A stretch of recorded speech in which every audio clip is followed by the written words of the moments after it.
Okay, welcome to your first lesson on how to solve linear equations. So, what we're going to do here is we are going to solve a series of problems until you become acquainted with it, okay? So, for example, bugs over here. Nice. The first thing that we need to learn is about the additive inverse, okay? The additive inverse of any number is its opposite. For example, the additive inverse of -10 would be +10. Now, how do I know that? Well, when you add them both together, you get 0. 0 is the identity element of addition. Okay, got it? All right, so if I have +5, then the additive inverse is -5. And when you add them together, you get 0. That's how it comes when you do the opposite, you cross them out. All right then. Now the additive inverse of -1/2 would be +1/2. See that? And this is the proof. This is how you know that you got the additive inverse. All right then. Now the other thing I wanted to talk about was the multiplicative inverse. Okay. Multiplicative inverse. Multiplicative inverse. Okay, the multiplicative inverse of any number is nothing more than its reciprocal. The reciprocal of 3/2 is 2/3. Now we're talking about multiplication. When you multiply this number, you get 6/6, which is 1 whole. Okay, 1 is the identity element of multiplication. Very good. All right. If I want the multiplicative inverse of 1/2, then I use the reciprocal. So that will be 2/1. Notice something. The difference between this and the additive inverse here is that you do not change the sign. For example, what is the multiplicative inverse of -3/2? Well, that will be -2/3. As simple as that. Good. All right then. So moving on. The next thing that we need to know is how to find the lowest common denominator. Okay? The lowest common denominator. For example, if you have 2/3 plus, 1/2 plus, 1/5. Okay? And you're supposed to add this. Well, the first thing that we do is we find the lowest common denominator, or also called the minimum common multiple. Let's call it LCD, lowest common denominator. So what we do, okay, this is my method. It's called the method down to 1. So you take all the denominators, the bottom part of the fraction, right? And you start, you know what? Let's add 1/4 over here just in case. All right, so what you're going to do is the following. You take all the denominators, 3, 2, 5, and 4, okay? And now, you are going to divide by the lowest number possible except 1. You're going to start dividing at 2. So first, look at these numbers and say, okay, can I divide by any of these numbers by 2? And in effect, you can. This one and this one. So I'm going to divide by 2. 5 does not divide evenly with 2, so it stays at 5. 2 divided by 2 is 1. You see that? Nice. 3 doesn't divide by 2, so it stays at 3. 4 divided by 2 is 2. Okay. Now, I repeat the process until all the numbers are down to 1. So what is the lowest number possible that I can divide by? Well, here I can see that I have an even number. Therefore, I can also, again, divide by 2. Remember, 5 doesn't go into 2, so it stays at 5. This is already down to 1. 3 does not divide into 2, so it stays at 3. Okay? 2 divided by 2 is 1. That's it. Okay. Now, again, what is the lowest number possible? Well, I cannot divide by 2 anymore. So, but I can divide by 3. Okay, can I divide by 3? Yes. 5 doesn't go into 3 evenly, so it stays at 5. 3 divided by 3 is 1. Right? Then, again, and this is down to 1. And guess what? Now your lowest common denominator will be the multiplication of these numbers right here. 2 times 2 is 4, times 3 is 12, times 5 is 60. Okay? And that is your lowest common denominator. Okay? Now, the next thing that I'm going to show you is a different way of finding the lowest common denominator with the same numbers. Okay? This is called finding a common number among the multiples. So you take your denominators, 3, 2, 5, and 4. If you prefer this method, by all means, you're more than welcome to use it. Me, on the other hand, I rather the method called down to 1 because it's hard. I mean hard, easier. Sorry, my bad. I gave it away. So here, to find the common denominator, you're gonna actually use the times tables, the multiplication tables. So for example, 3. 3 times 2 is 6, 3 times 3 is 9, 3 times 4 is 12, 15, 18, 21, 24, and so on and so forth. 2 times 2 is 4, times 3 is 6, times 4 is 8, times 5 is 10, 12, 14, 16, and so on and so forth. 5, 10, 15, 20, 25, 30, 35, 40, and so on and so forth. 4, 8, 12, 16, 20, times 6 is 24, 28, 32, and so on and so forth. Well, you will continue. Okay, I run out of space, and that's why I don't like this method. You're gonna continue, and there will be a point in time where all the numbers are going to have 60 as the common multiple. And now it only makes sense, because is there a number that multiplied by 3 gives you 60? Yes. Is there a number that multiplied by 2 gives you 60? Yes. Is there a number that multiplied by 5 is 60? Yes. Is there a number that multiplied by 4 is 60? Yes. So you're gonna go on forever until you get 60. Guess what? It takes a lot of space, and you don't want that. All right. So that is the second method. You still get the 60, but it's kind of like longer. It works with small numbers. It doesn't work with big numbers. The next thing that we're gonna do is we're gonna start solving equations right away.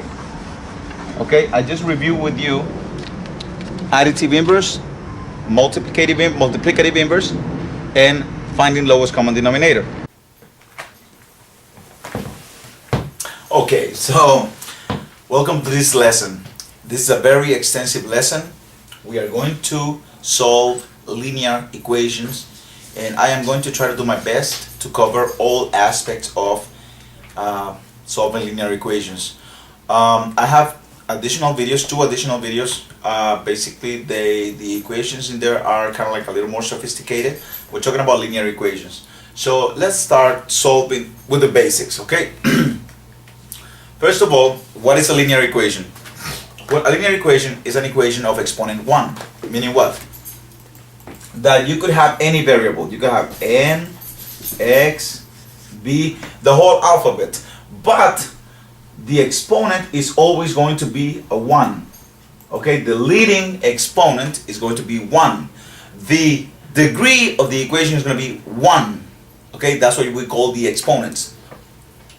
Alright, for example, when you were in like 3rd grade or something, they gave you a problem that would say box plus 3 equals 5. This is what we call an open sentence.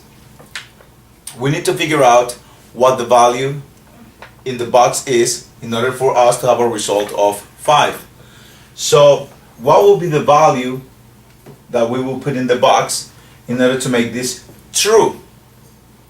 Well, I would put what? Box plus 3 equals 5. So I would put a 2 in the box, and I have 2 plus 3 equals 5. Now, to solve equations now, we don't have a box. This is high school, so now it gets a little trickier. Now we're gonna use variables. Variables are letters that represent an unknown value. So for example, now they might ask you something like x plus 3 equals 5. So the box is being replaced now with a variable. Yeah, child's play. So we know that x is going to be 2. X is going to be the value, is going to take on the value of 2. Because if we substitute 2 over here, 2 plus 3 is 5. Okay. But now in the algebra class, it's not so like, oh, I'm going to just use my common sense and use the value and figure out, okay, y plus 3 is 5, which is basically the common sense, what we see in life. No, to solve the equations, now you have to think backwards. In other words, you have to undo what has been done, always to the variable. For example, please pay attention. The value, okay, of x is being increased by 3. Okay? So because the value is being increased by 3, now we have to use the opposite operation or the inverse operation. We are going to subtract 3. Why? Because the idea behind solving an equation is to leave the variable by itself. Okay? But anyways, what happens if I subtract 3? Well, this is an equation. An equation has to be balanced. If you are going to take away 3 from this side, you have to take away 3 from the other side, right? So then, I also take away 3 from this side. And of course, 3 minus 3 is 0. So it only leaves you with the x. 5 minus 3 is 2. So the same value. Oh, come on, Bex. But the thing is that, like, why am I going to think so hard if I know that 2 plus 3 is 5? Because, as it is my experience, you don't like fractions. You don't. So then, you're going to be in trouble if you don't follow certain rules that we're going to discuss in later episodes. Or later on. I don't know. Depends. Alright. So, when you have, this is what we call a one-step equation. All you did was to utilize the additive inverse of the number. You see? Let me give you another example. Whenever you have, okay, x minus 4 equals 12. So I know. Let's use our common sense first, and then we'll use the algebra.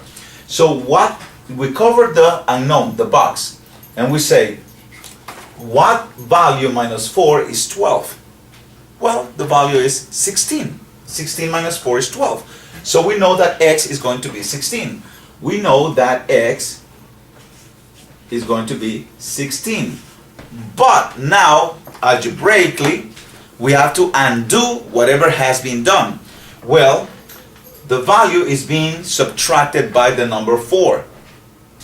So I must, and I am going to start using academic vocabulary. I'm going to start using the proper name for what we do.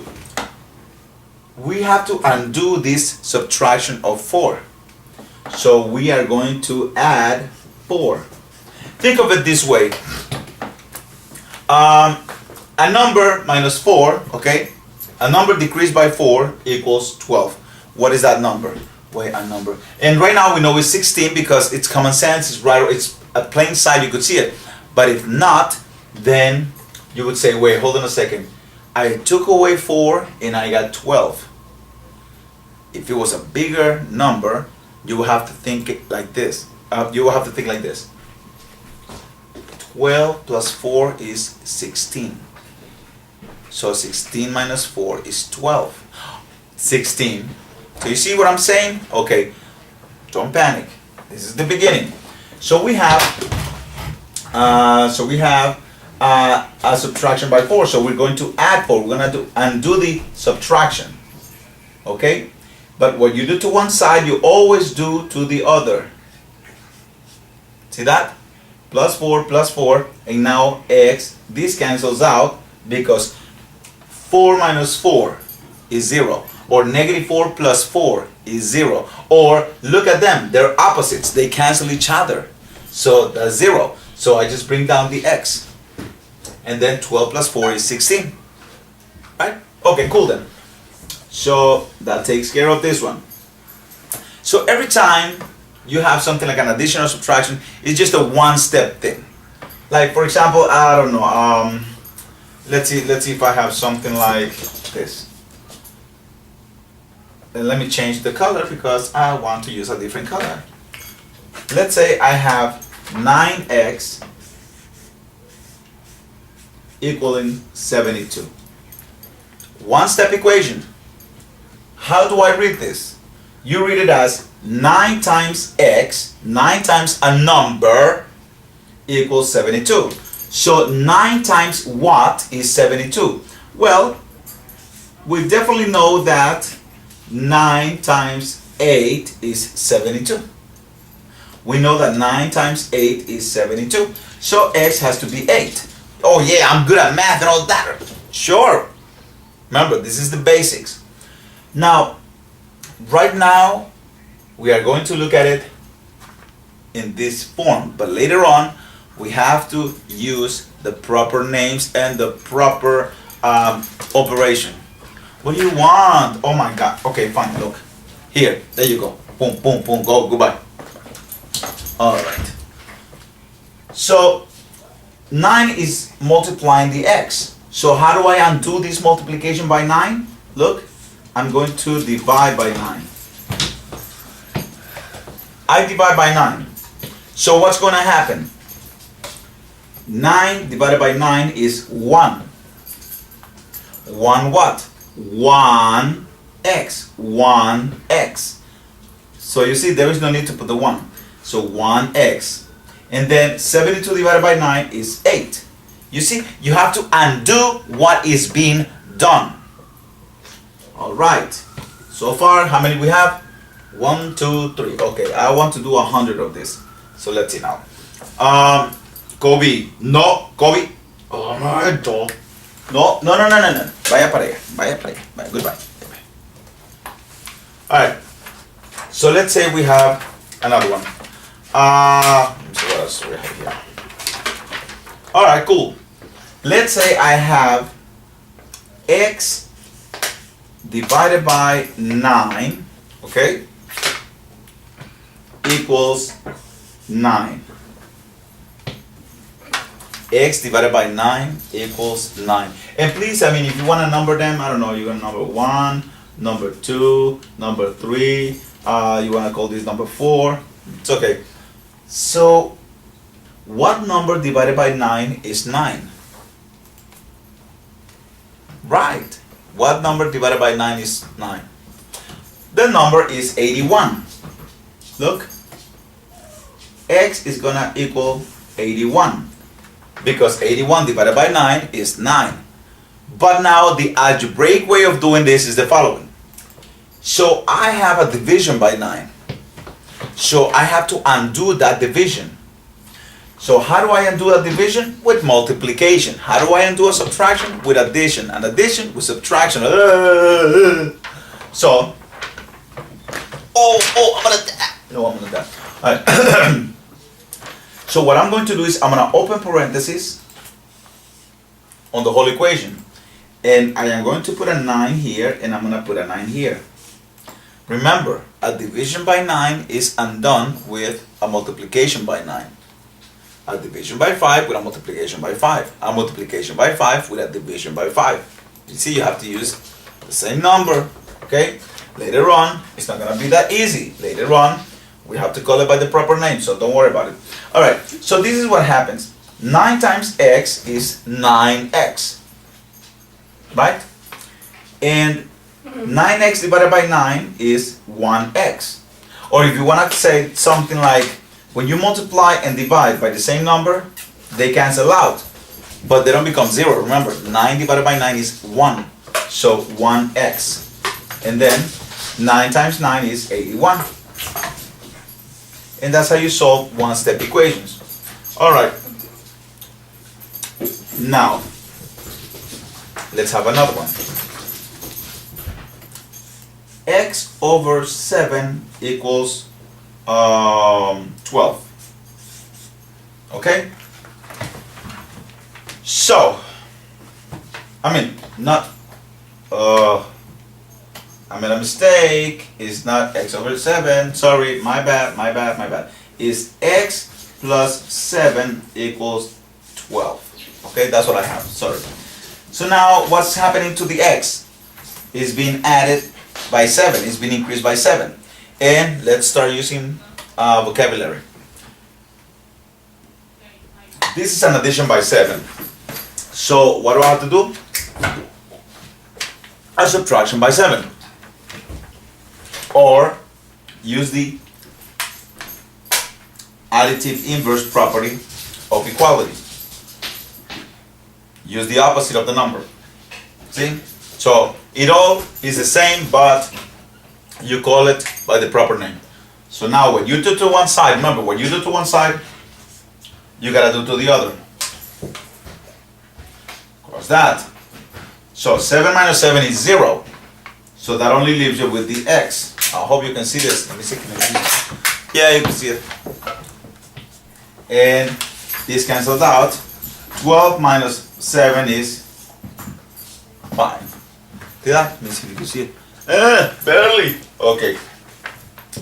So this is what we call one-step equation. Kobe, I am going to go ahead. Okay. Oh, please, don't bring it over here. Okay. So let's continue with this one-step equations. They're the easiest ones to do, but you have to be careful. All right. So let's have something like this. 35. Okay. What was this? Number 5. Okay. 35 divided by x is 5. 35 divided by x is 5. Okay, I have no idea what that is. So 35 divided by a number is 5. Of course, I know the number is 7 because 35 divided by 7 is 5. But algebraically, let's see what's going on. You never want to have variables as the denominator. You don't want to have the x in the bottom. Those are called fractional or rational equations. So how can I bring this x to the top? First, always think about eliminating the denominators. How do I eliminate this denominator? Well, oh my God, I have to undo the operation. X is dividing, so what I'm gonna do is I'm gonna multiply the whole thing by x and watch what happens. So I multiply by x. So what do I have here? X times 35 becomes 35x. No, oh yeah, over x, right? X times 35 is 35x, and then over x. If you want to put a 1 under the x, that's fine. All right, and equals 5x, because 5 times x is 5x. Now, look at this. When you multiply and divide by the same number, they cancel out. Okay? So how am I going to do this? Do I have a red marker? Yes, I do. No, don't fall. Okay. So they cancel out. X divided by x is 1. So 35 times 1 is 35. Really? Oh well, I'm stuck to red, so I'm gonna do red. 35 equaling to 5x. Oh, okay. And now, remember, the idea is to leave the variable by itself. So 5 is multiplying x, so I'm just gonna divide by 5. Okay? And x is 7. Cool? Okay. Now, this was number, no, this is number 5. Okay. Let's do another one.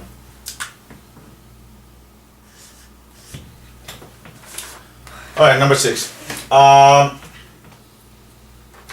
X divided by 8. X divided by 8 is 3 or equals 3. How am I going to solve this?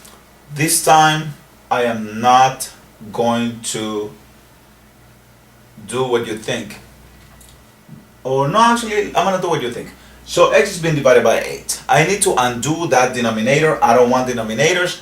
So I'm going to multiply by the common denominator. Or I'm going to undo this division by 8 with a multiplication of 8. Okay? So 8 times x is 8x. Divided by 8 is just x. 3 times 8 is 24. And at the end, x is 24. Alright, so now let me show you something very interesting and something that you need to keep in mind all the time. I haven't given you the rules, but you gotta keep this in mind all the time. This is gonna be like the longest video I ever do. So I have x over 8 equaling 3.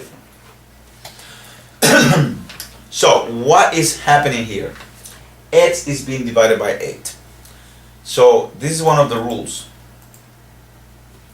Whenever you have this division by 8, it is actually a multiplication.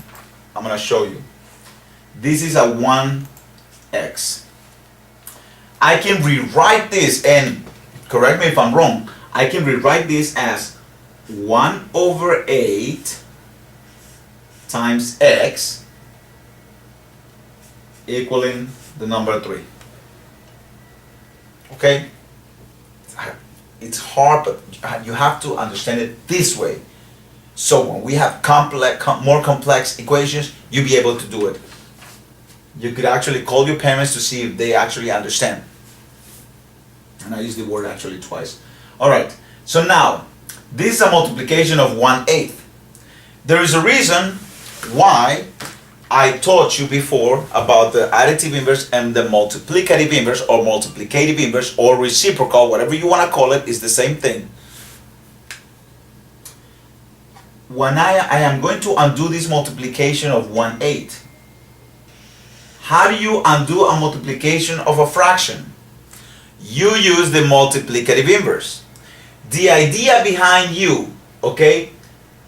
the idea behind dividing by 8, multiplying by 8 and all that, the idea is that before that you use the multiplicative inverse. So watch this. I'm sorry I'm going to go beyond this, but you're going to multiply by you're going to multiply by 8 over 1. You're going to multiply by 8 over 1. For what? What is that going to do? If you multiply by 8 over 1, this is what's going to happen. This is the reciprocal of 1 over 8. You know that. 1 over 8, 8 over 1. Now watch what happens. So 8 times 1 is 8 over 8, because 1 times 8 is 8, x equaling 24 over 1, because 3 times 8 is 24. So we have 24 over 1. Now what happens? 8 over 8 is 1. 1x. And of course 24 over 1 is just 24. So we have the same result. I'm not saying that you need to use this method all the time. I'm saying that you need to understand this method all the time. So let's see what's going on. We're gonna do a bunch of this until you understand it. You already understand that multiplication is undone with division, division with multiplication, addition with subtraction, and all that. For example, let's try this. What was this? Oh my god, number 7, I think. Alright, 9x equaling 54. Alright, so I'm gonna do it in 2 different ways. So here I have 9x equaling 54. So the way we did at the beginning is, okay, x is being multiplied by 9. 9 times what is 54? we know that 9 times 6 is 54. So, let's see now. What do we have? Oh, did I just lose it or something? But wait, hold on. I think I lost it. Where is it? 54, 54, 54, 54, 54, 54, 54, 54, 54, 54. Ah, found it. Thank you. Okay. So, 9 times 6 is 54, but, well, we already know that. So, algebraically, the easy way would be, all right, so 9 is multiplying x, so I know I have to divide by 9. Divide by 9. This cancels out. X is 6. So, that's it. Yeah, no, that was easy, right? But now, let's do it the hardcore way, okay? Because this is the correct way. Once you do it like that, forget it. There won't be any equations that you cannot solve. 54 divided by 9. So let's see now. We have here, I'm not going to divide by 9. The reason I divided by 9 is because of a previous step. And that's exactly what we're going to make sure you understand. 9 is multiplying x. When you have a multiplication, just the multiplication itself, use the reciprocal of that number. Use the multiplicative of that number. Use the multiplicative inverse, multiplicative inverse. What is it? Well, I'm going to take the 9x, okay? I'm going to take the 54, and I'm going to multiply. Remember, I'm going to multiply by the reciprocal. What is the reciprocal of 9? I don't know. Hello? This is a rational number that can be turned into 9 over 1. So what is the reciprocal of 9 over 1? Bex, you got it. The reciprocal of 9 over 1 is 1 over 9. And what I do to one side, I do to the other. Yeah, but just divided by 9 is easy. Son, sorry, you know how it goes. So now, if it's easier for you to put 9 over 1, you could do it. I am not going to do it. I'm going to multiply straight through. So 1 times 9x is, oh wait, let's go back to red. 1 times 9x is 9x, because any number times the identity element of multiplication is itself. So 1 times 9x is 9x over 9 times 1 is 9. That equals, if you want to put this 54 over 1, be my guest, you can do it. So 54 times 1 is 54. And then 9 times 1 over here, invisible 1, it's 9. Bex, you're going back to what we had here. Why are we doing math work? What for? Like, come on, what's going on? You have to understand where this came from. This came from using the multiplicative inverse property of equality. So, now, 9 divided by 9 is 1x. 54 divided by 9 is 6. Okay? So from now on, we're going to be using the multiplicative inverse so you can understand. We're not just going to divide by the number. Later on, when you become proficient, then you could do that. Right now, we cannot. All right, let's go to another simple equation. All right, let's say, okay, 4x equals 8. 4x equals 8. So 4 is multiplying the x, so I am going, okay, so 4 is multiplying the x, so I am going to undo this multiplication using the multiplicative inverse. So I'm going to multiply, oh, this is 4 over what? Exactly, 4 over 1. So I'm going to multiply by 1 over 4 on both sides. What you do to one side, you do to the other. Listen, that's the way it goes. So 1 times 4x, and by the way, when you multiply and divide by the same number, they cancel out. Right? So, cancel out. What you have left? 1x. 8 times 1 is 8, right? 8 times 1 is 8 divided by 4. 8 times 1 is 8 over 4. What is 8 over 4? 2. See? Now I'm going a little faster. Okay, number 9. And so far we have only done equations that involve only one operation. Alright, 7x equals 21. Okay, 7 is multiplying the x. By now you should know that, okay, yeah, let's undo the multiplication with a division by 7, divide both sides by 7, x is 3. Yes, I get it. But for the purposes being, we still need to use the multiplicative inverse until you become acquainted. So, 7 is multiplying x, so I'm going to use the multiplicative inverse of 7. What is the reciprocal of 7? Well, what is the reciprocal of 7 over 1? Oh, 1 over 7! So we're going to multiply by 1 over 7 on both sides of the equation, right? So let's see now. 1 times 7x is 7x. Divided by 7 is just x. Or you could say, when you multiply and divide, because this is a division, look, 1 divided by 7. When you multiply and divide by the same number, they cancel out, leaving you with 1x. 21 times 1 is 21 over 7. In other words, 21 divided by 7 is 3. Okay? Alright.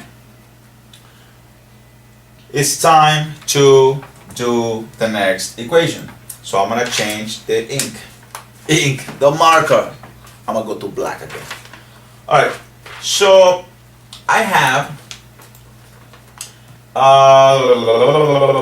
where is that thingy? Okay, 13 minus x equals 1. So number 10. 13 minus x equals 1. A number minus something, 13 minus something is 1. We know that x is going to be 12 because 13 minus 12 is 1. But that's not what I need you to do. Yes, that was the common sense, and I am sorry that in high school they are taking your guessing, your critical thinking into like something that is mechanical. But the mechanical way of solving equations, like the algebraic way, is going to help you solve more complex, more difficult equations, where you will have to think about what to do instead of what number fits into x. But don't worry, I'm gonna guide you throughout the way. So this is funny right here. 13 minus x. So I am going to undo what is being done to the x. Oh, subtraction is happening. No, subtraction is not happening. Addition is happening. This is a plus. Addition. The sign to the left of the number is what's happening to the x. Get it? The x is just a negative. But this doesn't mean that 13 is being subtracted from x. No. Let me rewrite this. Let me put the negative x first. And let me put the 13 later. Second. Okay. So now what operation was happening? Yes, addition happened all the way. Okay. So let's get rid of this 13. We know how to do it. We just use the inverse operation. Okay? So I'm going to use the additive inverse of 13. What is the additive inverse of 13? Negative 13. Correct? So now negative x equals, remember, additive inverses cancel each other. So 13 minus 13, that's it. It's 0. So bring down the negative x. Don't forget the sign. You bring it down the negative x. 1 minus 13 is negative 12. So your answer is negative 12. No, son. How? Okay. Secret, and learn it right now. You can never, ever, ever, of all the evers, have a negative variable as your answer. So, how do I fix that? There is two ways of fixing this. Okay? So I'm going to show you. You will use the change of signs property of multiplication. In other words, you're going to change the signs here. The x is going to become positive. But then when you change the sign of one side, you have to change the sign on the other side. But how is that possible? How can I just change the sign? Well, think of a number that can serve as a change of signs without altering the result. Well, that number, my friends, is, let me introduce you to the -1 property of multiplication. Multiply by -1. When you multiply by -1, look, 1 times x is still x. Negative times negative is positive. Woo! Negative times negative is positive, and 12 times 1 is 12. So this is your final answer. That is called the -1 property of multiplication. Okay? Let's continue with this.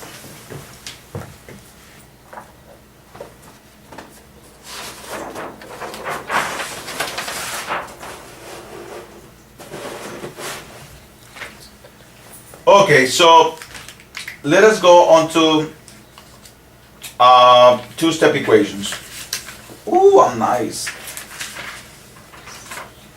All right, two-step equations. Oh my God, why is the dog in my... If I move this chair, he's gonna start crying like crazy. It's been there for years. Well, you need to move it. All right. So, let's see. Now I have the following. What is this number? Oh my God, I forgot the number. What was the last number? Yo, I'm a mess. I'm a young. Number 8, 9, 10. Okay, number 10. So we're gonna do number 11. Okay, is he moving? Yeah, thank you. Oh, okay. Wow. Oh, so that's me. Yes, whatever. Okay, number 11.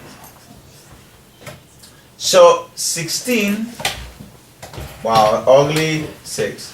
16 equals 7 plus x over 7. So you gotta copy this, okay? All right. So how am I gonna tackle this? Now is the time where we're going to start showing proof of how to do this. First, I'm gonna draw a line right here. I don't know how many things I'm gonna use, how much space. So let's analyze what is going on here. Let me expand. Let me elaborate on that. So here I have a division of 7, and I have an addition of 7. Addition, not this addition, but this addition, okay? So I need to undo all that. So let me do it the way that I was teaching before, not the complicated one, the easy one, okay? Because we have room for that. So what I'm going to do is the following.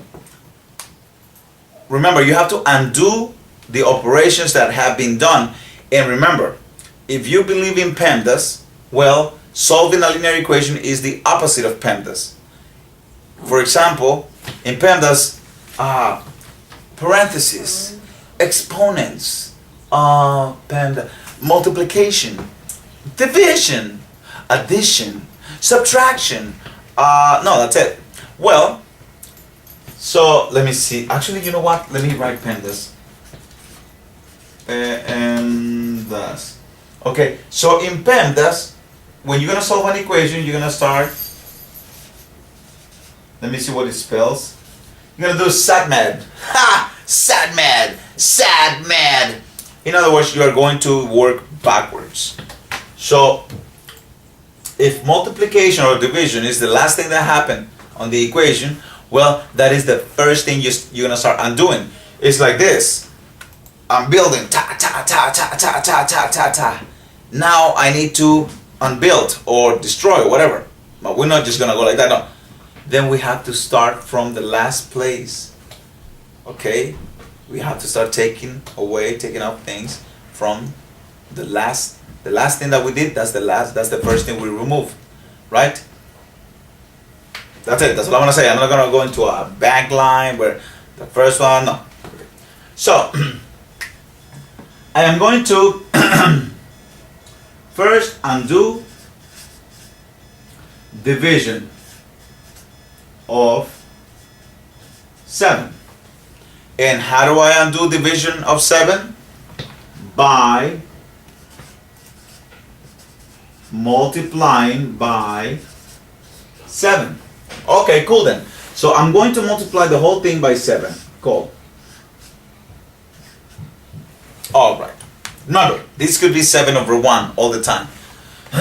So, I need a calculator for this because I could be a math teacher, but I don't see numbers in my head.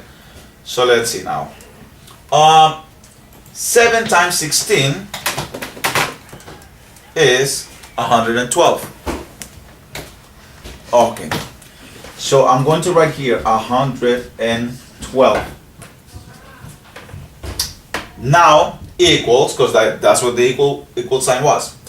Remember, you're multiplying everything we're multiplying sides, not just items. Sides. So the whole side gets multiplied by that, and this whole side gets multiplied by that. So then it's like using the distributive property. So 7 times 7 is 49. I hope you remember this. And then 7 times x over 7 is gonna be, well, I'm gonna actually write the whole thing. 7x over 7. Smells good, like food, steak, oil. Okay. Now what happens here? Remember, you were multiplying by 7 and dividing by 7? That's why they cancel out. So let's bring down what we have left.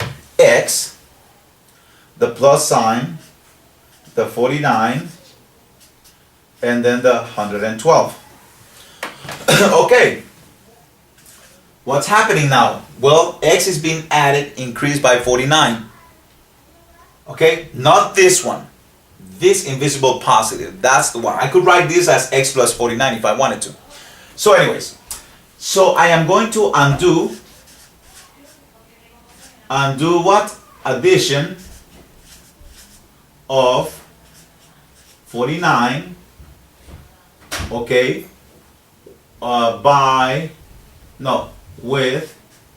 I'm going to undo it with subtraction of 49.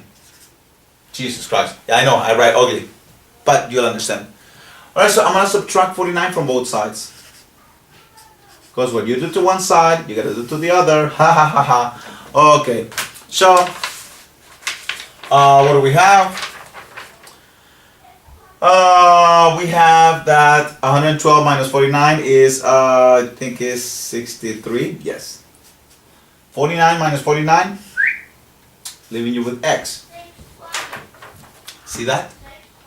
It gets a little more complicated, right? Yeah, I know. Okie dokie. So now, what else? Fine, let us do the same problem, but using the real academic vocabulary, okay? So still number 11, we have 16 equaling 7 plus x over 7. So I have to rewrite this as 16, and I'm gonna use a different ink. I have to write this as 16, okay, equaling to 7 plus, watch this, this is a 1 over here, 1 over 7 See, I separate the number part. 1 over 7 times x. Okay, cool. Now for the proof, for the explanation. Well, the fact is the following. Whenever you have an equation that has two operations like this one, division and addition right here, there's only two properties that you will always use. Okay, so you see now we're gonna get into the properties, into the rules. There are golden rules. Yeah. Okay. First, you will use, okay, and this is gonna be funny, cause I could have done the following. Okay, so now let's see what's going on. Okay, now let's see what's going on. First, you use the additive inverse of a number. Whenever you have a two-step equation. Yes, we did this using our common sense, using all that. It's funny how I undid division and all that.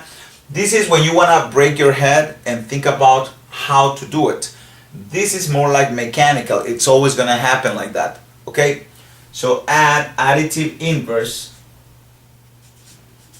You're going to use the additive inverse. Well, the additive inverse is only used on numbers that are adding or subtracting. Right? So I'm going to use the additive inverse of 7. Because definitely this 7 is just dividing. This is the 7 that is adding. So what is the additive inverse of 7? Wait, no, not here. Here. I'm going to use the additive inverse of 7. Remember, what you do to one side, you do to the other. Don't ever put or subtract a number and then the same number on the same side. No, we are doing sides and then the other side. I have people going like -7 here, -7 here, and then all of a sudden the whole thing is wrong. No. So this cancels out. So what do I bring down? 1 over 7x, correct? What is 16 minus 7? Thank you, 9. Okay. And now, this number is multiplying the x. This fraction is multiplying the x. I know what I said, times 1 divided by 7, yes. But the fraction is multiplying the x. Alright. So, after you use your additive inverse, the second property that you're going to be used is called the multiplicative inverse. Multiplicative inverse. Of what? Of the number that is multiplying the variable. So I'm going to use the multiplicative inverse of 1 over 7. And what is the multiplicative inverse of 1 over 7? 7 over 1, ugly 7. 7 over 1, ugly 7. Now, remember, as I said before, when you have a number and it's reciprocal, or a number and the multiplicative inverse, they will cancel each other. You're multiplying by 7 and divided by 7, you get 1. Multiplying by 1 and divided by 1, you get 1. So 1 what? 1x. Now here we get 9 times 7 is 63. I am not going to bother to put over 1 because that's like corny, right? Like, you don't want to put it over 1. We already understand it's a rational number and blah, blah, blah. Okay? Cool then. We are approaching the fantastic golden rules. So let's see now, what do we have?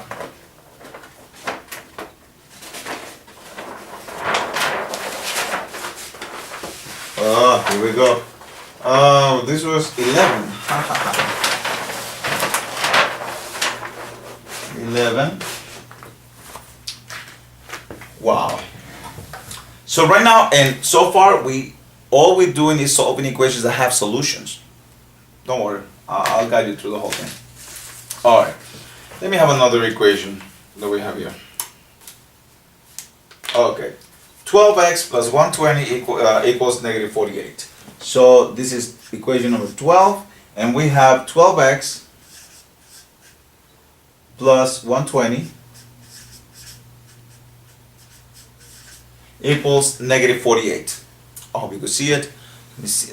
Can I zoom in? Nah, I cannot zoom in. Actually, I can, but then my face is gonna be too big. Nah, I'm good. I'm Gucci like that.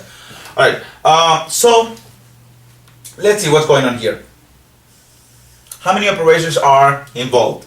Well, I see a multiplication, okay, by x, and I also see an addition. You see, to the left of the number, an addition of 120. So all I have to do is undo that.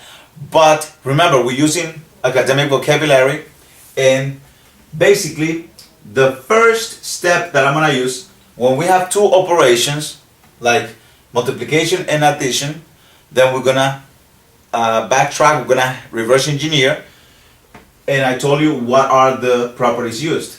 First, we're gonna use the additive inverse. We're gonna get rid of, according to PEMDAS, multiplication goes first and addition goes last.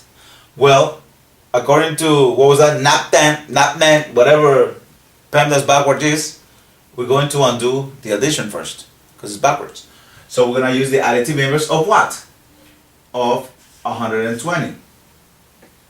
So, how do I undo this 120?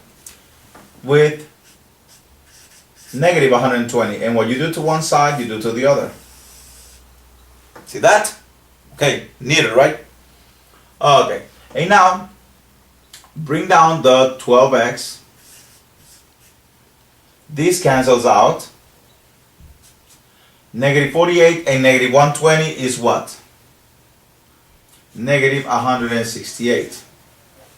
And now, the second step is to undo the multiplication.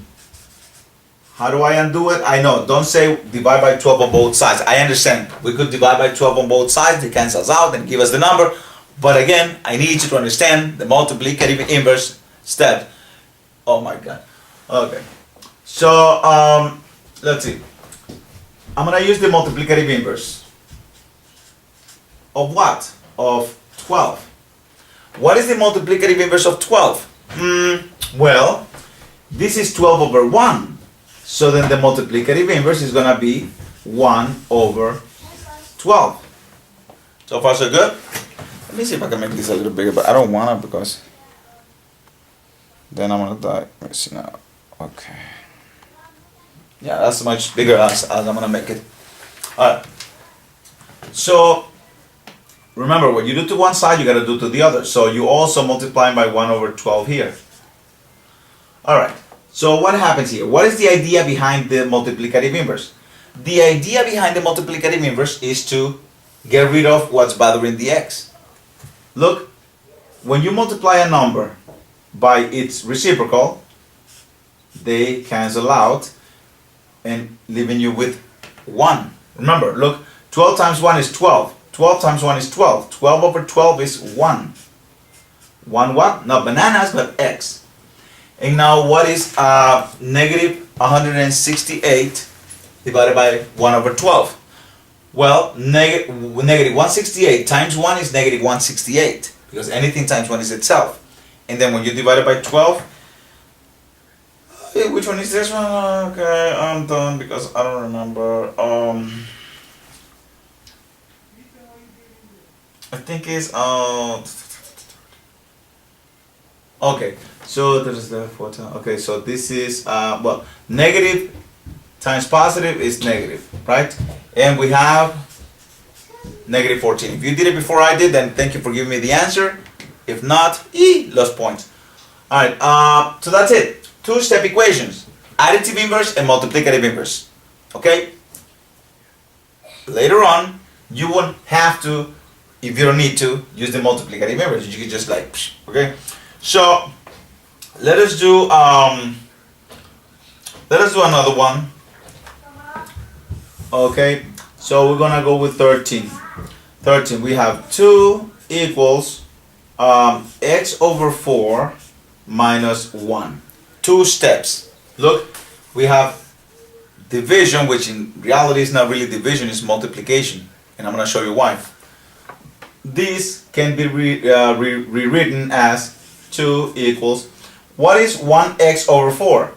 1 over 4 times x. Hopefully you remember. And then minus 1. Okay? Now that I have rewritten this, let me do the proof. Remember, look, I don't have to look at that. I already saw it. I saw the multiplication and the subtraction.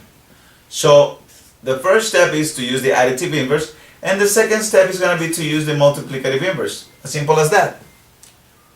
Make sure you use it on the right, correct number. Don't be trying to use the additive inverse on a multiplication. No. So additive inverse of -1. Well, what is the additive inverse of -1? Nice. So +1 plus 1. Opposites cancel out, leaving you with 1 over 4x. 2 plus 1, 3. Okay, and now we're going to use the multiplicative inverse. What is the multiplicative inverse of 1/4? 4 over 1. I don't write over 1 because, so 4 over 1, but I'm still saying it. So that's it. When you multiply and divide by the same number, what happens? They cancel out, leaving you with 1x.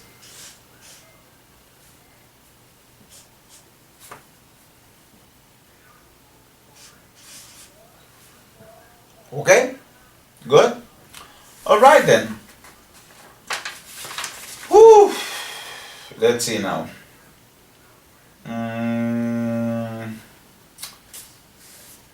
Oh, I hate this. I really do, but we gotta do it.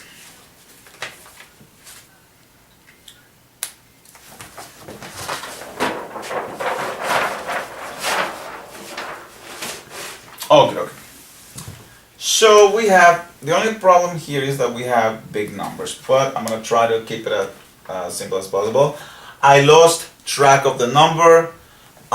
Should I keep I don't, what number was this?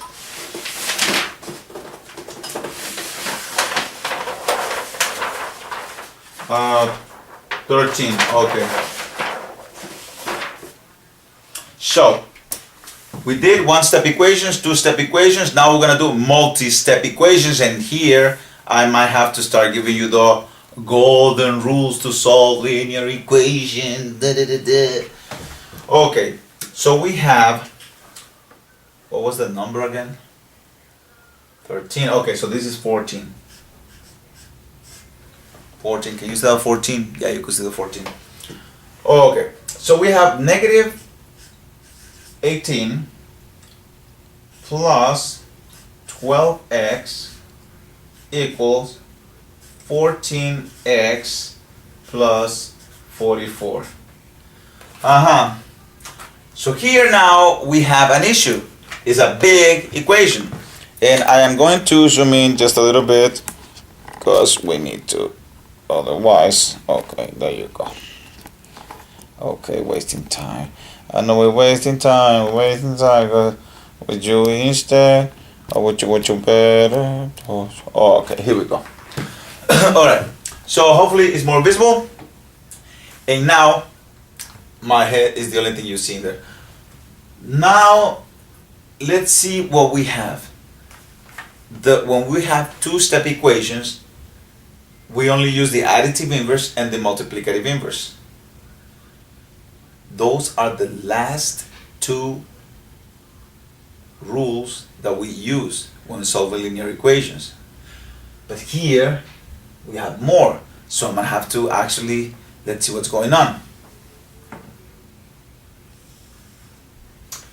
Alright, look, what operations do we have? We have multiplication.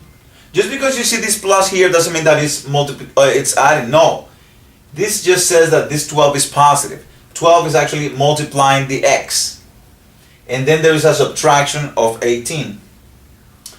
On this other side, we have a multiplication of 14, okay, by the x, and we have an addition of 44.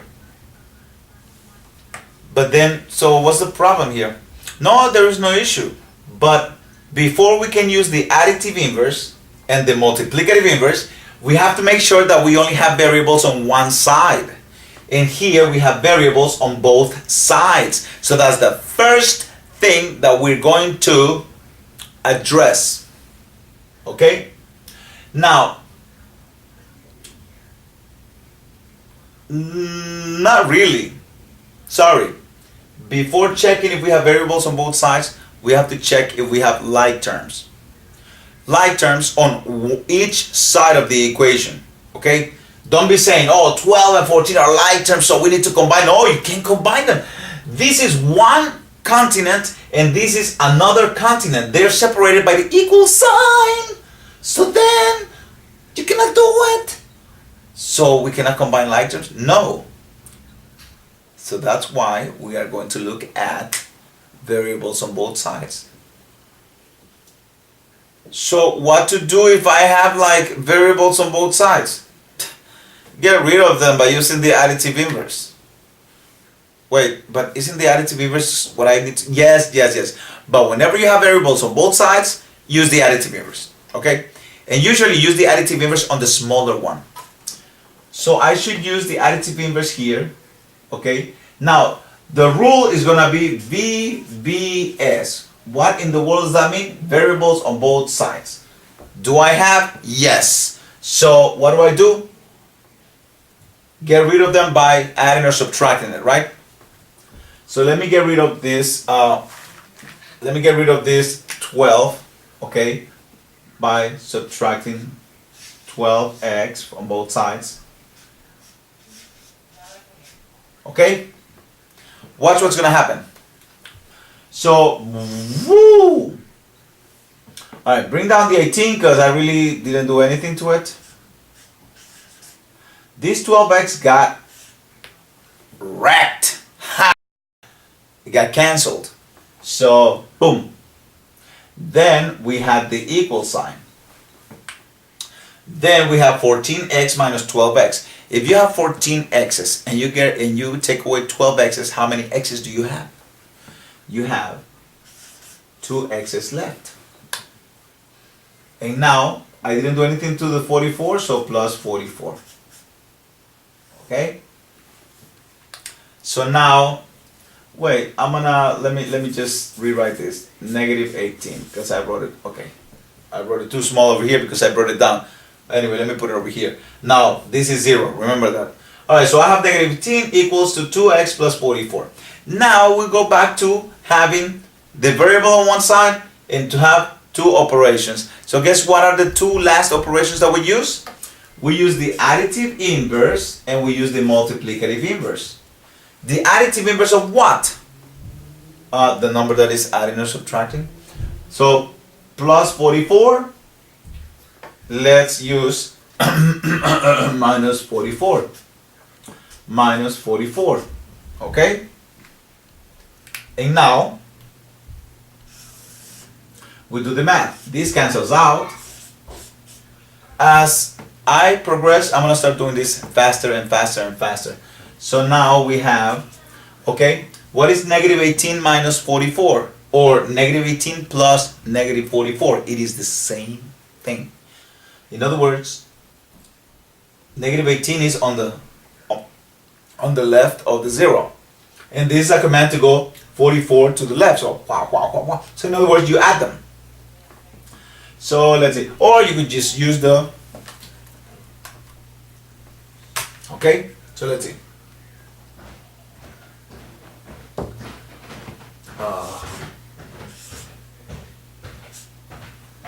So negative 18 minus 44 is negative 62. And that was for the additive inverse, right? Now we're going to use the multiplicative inverse of something. Of something. What is that something? Whatever is multiplying the variable. So what is the multiplicative inverse of 2?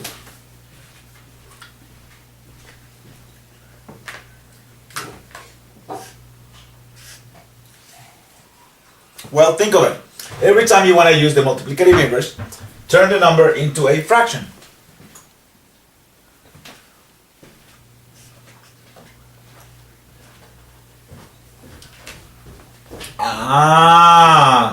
So this is 2 over 1 actually. So then the multiplicative inverse should be 1 over 2. I know what you're thinking. Becker, this is 2 times x equals negative 62. Why don't you just divide by 2 on both sides and that's it? I like, stop with that multiplicative inverse thing. I'm sorry, but that's the way we're going to have to do it. And I'm still going to remind you, that you could just divide by 2 on both sides, but Alright, so what's the idea behind the multiplicative inverse? The idea is that when a number is multiplied by its reciprocal, it divides, or multiplies, and the answer is 1, the identity element of multiplication. So then now we have x equals, 62 times 1 is 62, divided by 2. What is 62 divided by 2? Well, that's 31. Now, negative times positive is negative, so this is negative 31. See that? Cool, right? Alright then, let's do another one. Let's see. 15. Woo! Which one? Okay, this one is good. Negative x minus 32 equal 19 minus 4x. Okay? Let me see if I can make this a little lower now because we are going to okay, here we go. Yeah, I think that's good enough. Alright. So how am I going to solve this? How do I do this? Well, same concept. Think about it. Before you think about additive inverse and multiplicative inverse, which is the last two rules, think about like terms and variables on both sides. Do I have like terms on this side right here? Negative x and negative 32 are not like terms. If they were like terms, this will have an x, right? What about on this side? Remember, the equal sign is what divides the sides. So, do I have like terms here? I don't see like terms. Okay, so what about variables on both sides? Yes. So how do I do this? Well, remember what I said. We have VBS, variables on both sides. What does that mean? That means that I need to get rid of one of them by adding the opposite, by using the additive inverse basically. And I said get rid of the lesser one usually. Which one is less? Negative 1x or negative 4x? Which one is smaller? Right, exactly. Negative 4x is smaller, so I'm going to use the additive inverse of negative 4x. And I just wrote 5, right? Yeah, okay. 4, 4, 4, 4. Oops. Alright, so plus 4x. What do I have? I have negative 1 plus 4 is 3. Bananas? No, x. Minus 32, okay, equals 19. And here, negative 4x, positive 4x, what happened to them? They became the identity element of addition, which is what? 0. Do not confuse the identity element of addition with the one of multiplication. Multiplication is 1, addition is 0, 0, 0, 0, 0. Okay, so now, we have, no, that's it. We got rid of the variables on both sides. Now all we have to do is additive inverse and then multiplicative inverse. So let's use the additive inverse. I'm going to start going faster. If you don't understand it, then you're going to have to go back to the other problems because I'm getting tired of talking. So additive inverse of what? Of negative 32.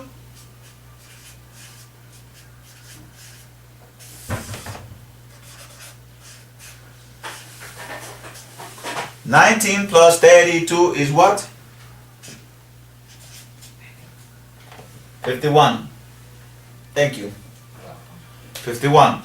Okay, and now I am going to, you know what? Fine. So I said multiplicative inverse. And I've said that we're going to multiply by, if you tell me now, what is the multiplicative inverse of 3, then I'll do it the easy way. Ah, you learn, of course. 3 can be represented as 3 over 1, so I would multiply the whole equation by 1 over 3. But since you guessed it, then I'm going to do it the easy way. 3 is multiplying x, so I'm going to get rid of 3 by dividing by 3 on both sides. Which is basically what would happen if I do the multiplicative inverse. Cancels out. X is, I have no idea. And let me see my hand. Oh, you cannot see my hand. Oh no. This is bad. Okay. Can you see it now? Yes, now you could see it. Okay. Woo! Thank God I have mirrors. Alright, so what is 51 divided by that? I have no idea. I think. Oh. 7. No. 17. Yes, 17. Okay, cool. Alright, so that's what it is. So I'm still gonna keep on using the multiplicative inverse, but now why have I been insisting on that? I'm gonna explain to you why.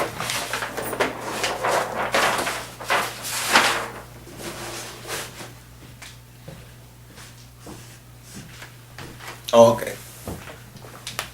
Boo! Yeah. Oh my God.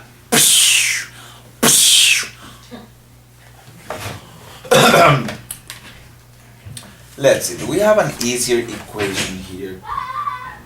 Okay, somebody's getting wrecked over there. Okay. What was I gonna do? I forgot. Alright, yeah, I'm gonna do one the easy way, okay?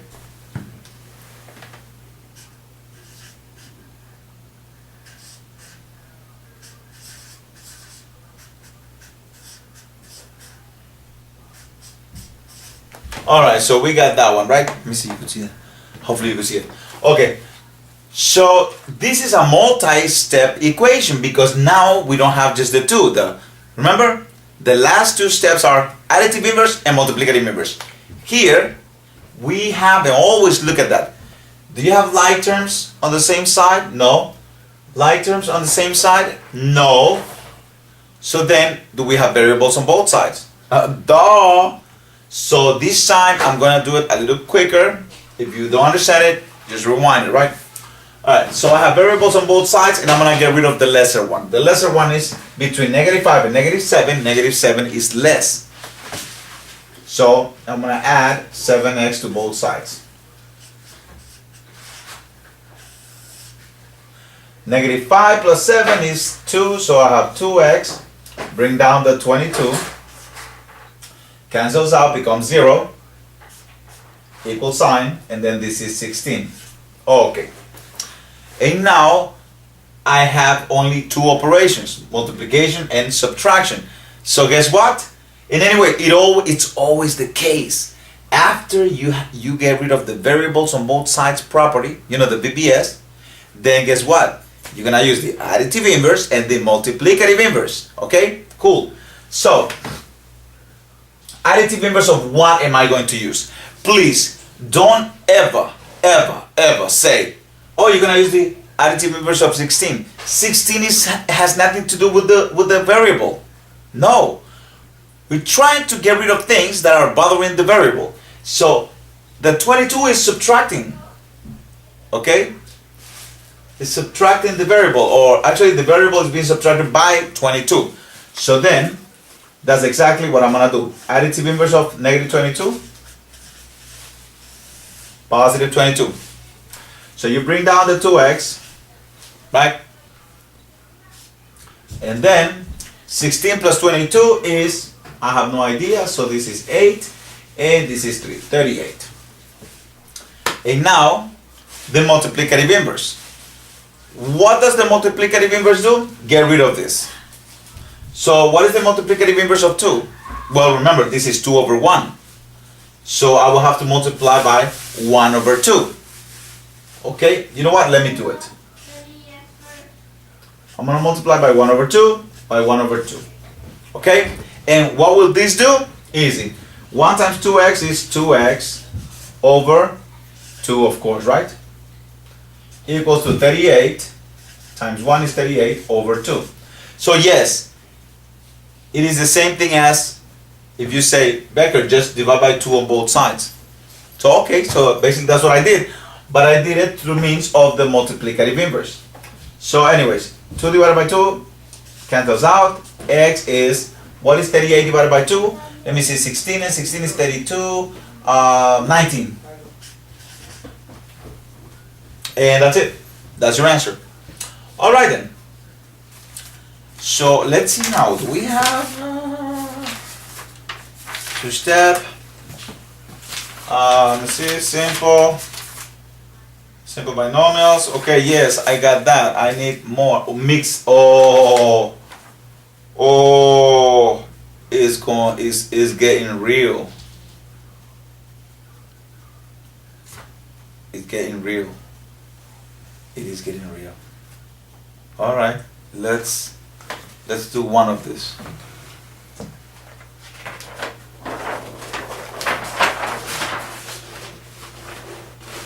All right, so I'm gonna explain to you how to do these equations, and then I'm gonna have to go back to the small paper because, as you can see, I don't want to be wasting all this. Well, it's not really a waste because this is the ultimate video on solving linear equations. Alright, so should I give you the rules right now? You know what? Yeah, I'm gonna give you the rules. And it's not gonna be pretty, but I'm gonna have to do like an editing of all the videos to show you. Alright, so the first rule, I don't have enough space to write everything, but let me see, and actually let me just make sure that I got all the rules down packed, because if I make a mistake, everybody's gonna start killing me and blah blah blah blah blah blah blah blah blah blah. Alright, so here we go. Can you read this? No, right, it doesn't matter. Alright. The first rule is make sure that if there is distributive property, DP, okay? Actually, you know what? Fine. Distributive property. Look out for that. That is the first thing you're gonna be looking out for. It's amazing, right? Now I'm gonna give you all the rules after I've been torturing you with all this. The second rule is that you're going to look out for any denominators. When you have a big equation, you're gonna have to look out for any denominators. So look out for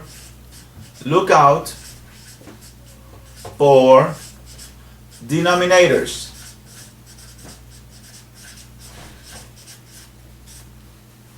And why? Well, if you have denominators, guess what? If you have denominators, if your answer is yes, then find the LCD. LCD means lowest common denominator or least common denominator. Not liquid crystal display. No, that's not what it means. So don't get any ideas and don't get any jokes. So LCD, lowest common denominator, if you have fractions. If not, then chill. Got it? Alright. And multiply the whole equation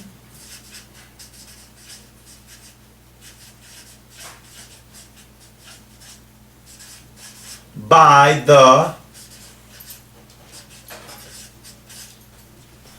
LCD. Number 3. check for like terms. Lettuce and tomatoes. Check for like terms. I'm not saying that there will be like terms. I'm saying check for like terms. But make sure that you check for like terms on each side.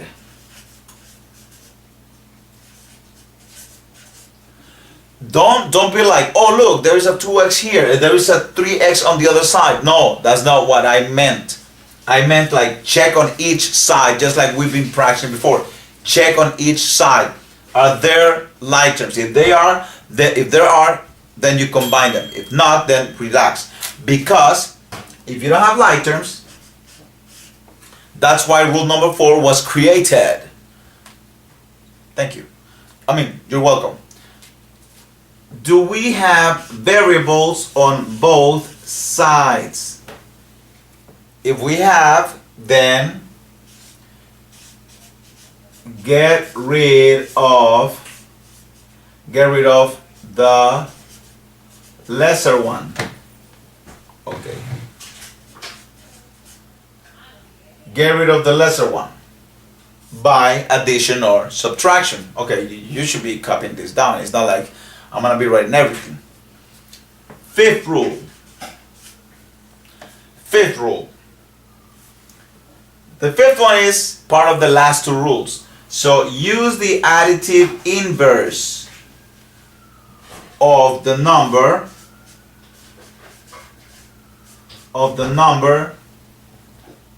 adding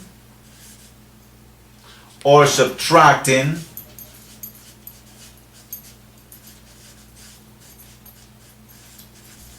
your variable or the variable. And this is one of the things that we've been practicing. Okay? Number 6. After the additive inverse, what's next? What have we been doing? Multiplicative inverse. How do you know we have multiplicative inverse? You will see a number multiplying the variable. As simple as that. After that, you're done. You complete it.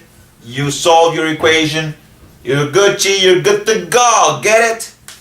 I know this is long, but if you actually understand this, oh my God, it's gonna be awesome. Because we have some OD equations. All right, so look at that. Keep it in mind. I'm gonna keep on repeating what's going on. Don't worry about it. Let's see now. For reals now.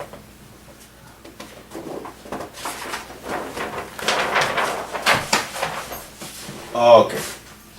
So let's have one of those crazy equations. What are you? Bah. Se me perdió el papel. ¿Qué es el papel? Guys, I cannot find the paper. Oh, found it. Okay. And this is not even part of the lesson yet. Dímelo. Como querrás siempre. Dale, no le pare bola. Bueno, I don't know. I lost track, so I'm gonna call this equation number 17. We're good to 17? Yes? Alright. So this is what I have. Oh my God, I'm gonna die here. Alright, so I have negative 22 equaling 7x plus 2 times, there is no plus or minus here, so it's times, 2 times negative 7x plus 10. That's why I give you the rules, because it's gonna get crazy, it's gonna go down. So let's see what happens. What is the first rule that I showed you? Look out for distributive property. I think I made a video on that, on the distributive property, but just in case, this is what distributive property looks like. Something outside the parentheses, followed by the parentheses, and you have to like multiply by everything. Everything gets multiplied by everything. You float too, you float too. So let's see now, nothing happens here. So negative 22, okay, equals 7x is not part of this distributive property. It's the 2 that is part of this distributive property. So let's see now. Positive 2 times negative 7x is negative 14x. Oh look. Then positive 2 times 10 is positive 20.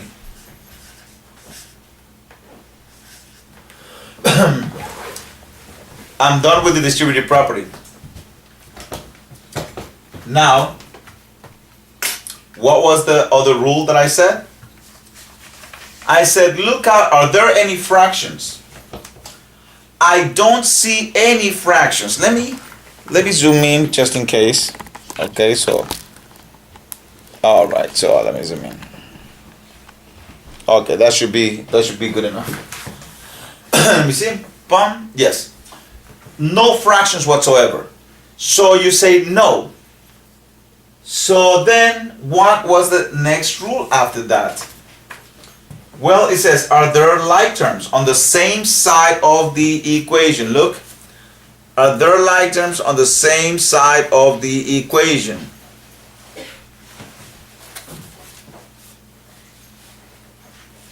No, not really. Yes, like terms on the same side. Look, same side. Okay, so let's combine them. So I have negative 22 equaling 7x minus 14x is negative 7x and then plus 20. Oh, okay. Next rule. What was it? Are there variables on both sides? This side, this, no, there's only variables on this side. Okay, cool then. So let's skip it. What's the next rule? The most famous 2 rules that you have. The additive inverse and the multiplicative inverse. So what is the additive inverse of what? On the side that the variable is, what is that number that is adding or subtracting? Right, it's the 20. So then I'm going to use the additive inverse of the 20, which is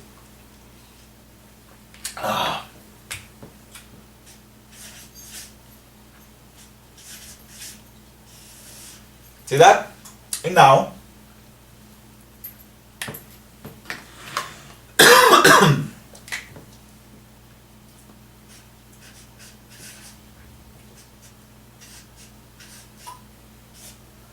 correct? And the last rule was what? The multiplicative inverse.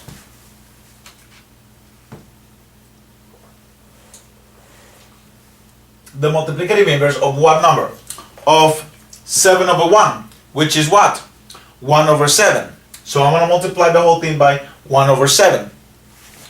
Now, if you are used to already, if you are used to the multiplicative inverse, then, and you don't want to do it like that, then remember 7 is multiplying x, so you could just divide by 7 on both sides, because that's the idea behind the multiplicative inverse.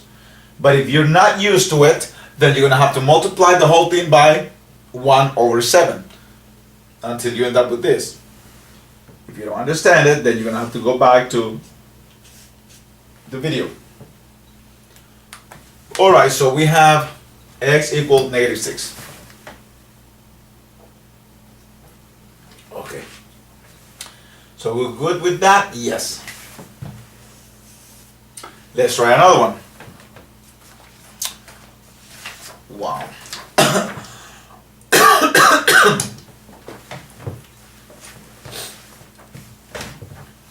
Okay, how do I do this?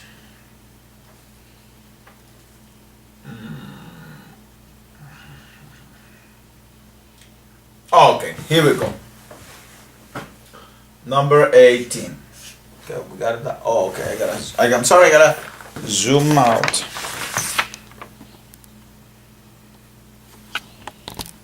Okay. So we got that. Hopefully that's enough. Let me see. No, it's not enough. Oh my God, it's not enough. Okay, hopefully that will be enough. All right. So we have 2 equals x over -5 minus 7. So that's what we have. Okay, so let's do a recap of all the rules that we need to use. So we need to look out, rule number 1. We need to look out for distributive property, then for fractions, then for like terms, then for variables on both sides. Number 5 is the additive inverse, and number 6 is the multiplicative inverse. Okay, now this has different interpretations because we could just like divide by the number. All right, so let's see. Is there any distributive property right here? No, right? So then we're done with that. Are there any fractions? Ah, yes. This one. And what is it that it says if you have fractions? You need to find the common denominator. Okay, fine. By the way, the calculator can actually find the common denominator for you. I will do another video on how to solve equations with the calculator. So let's see now. What is the common denominator? Well, let's take a look at this. The denominator here is a 1. The denominator here is a 1. So the only number that changes is -5. So what is your common denominator? Right. Your common denominator is basically -5. So what to do once you find the common denominator? Multiply the whole thing by the common denominator.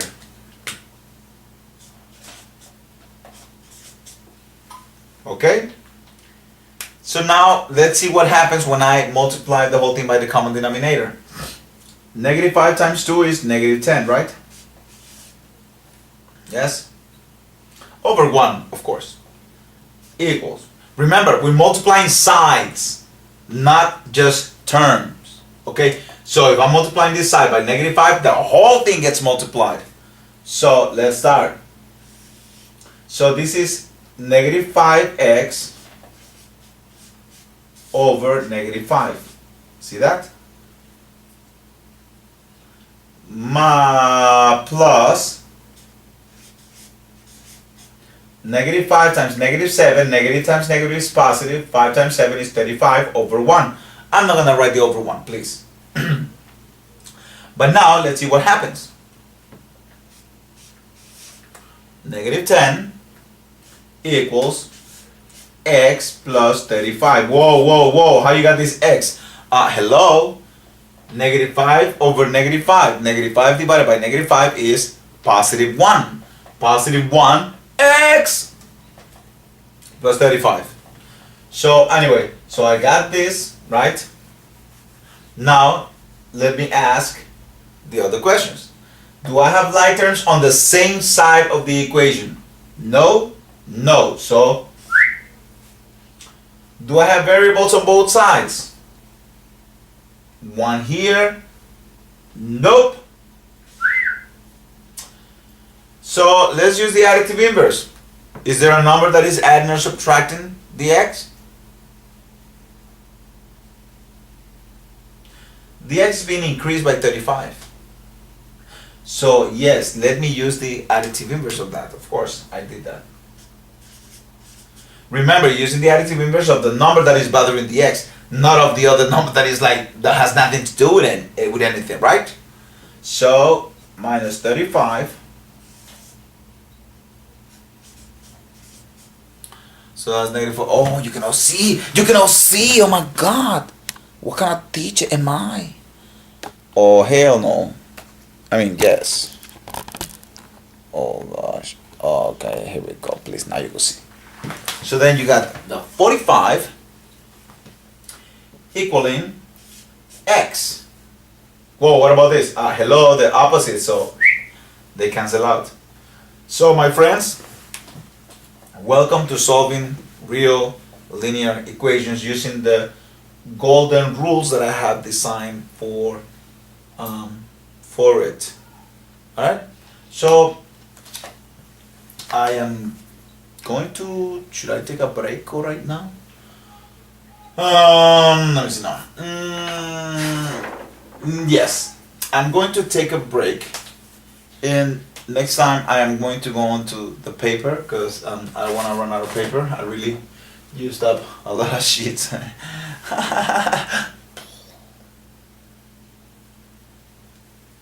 Alright, see you. Bye.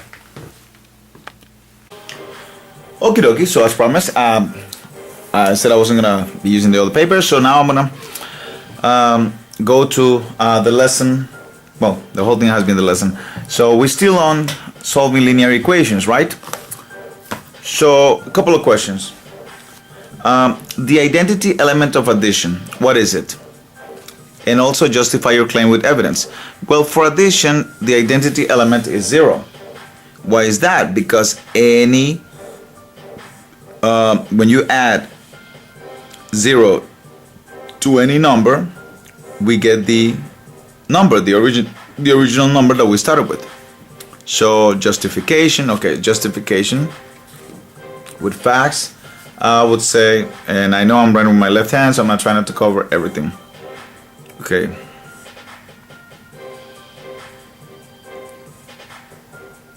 Zero added to any number, okay,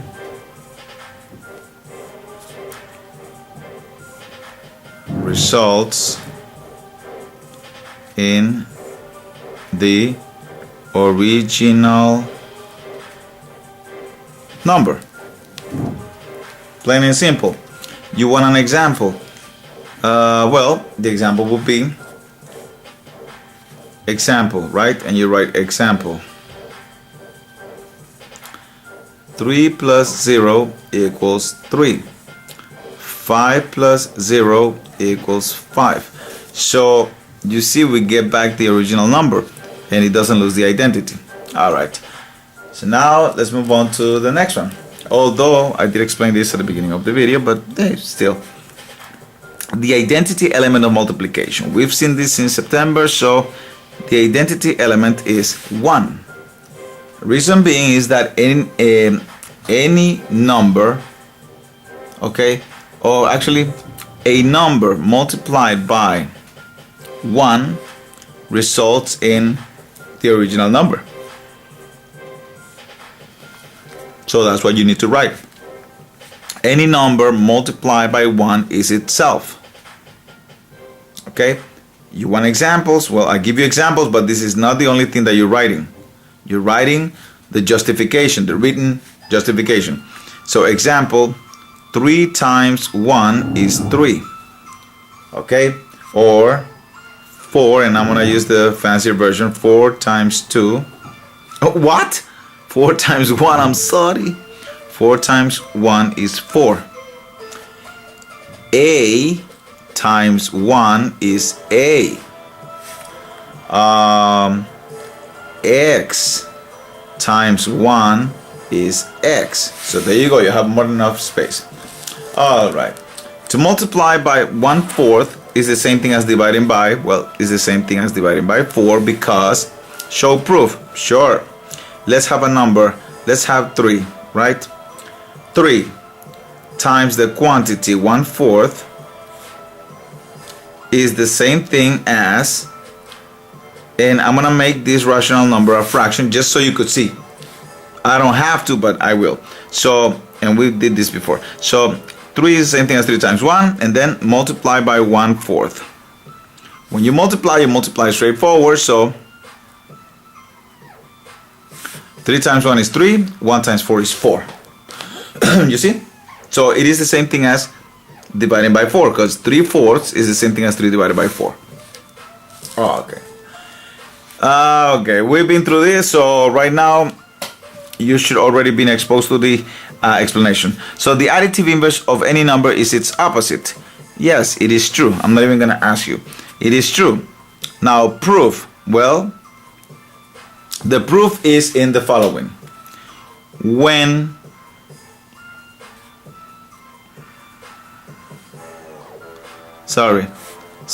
no, not when. The sum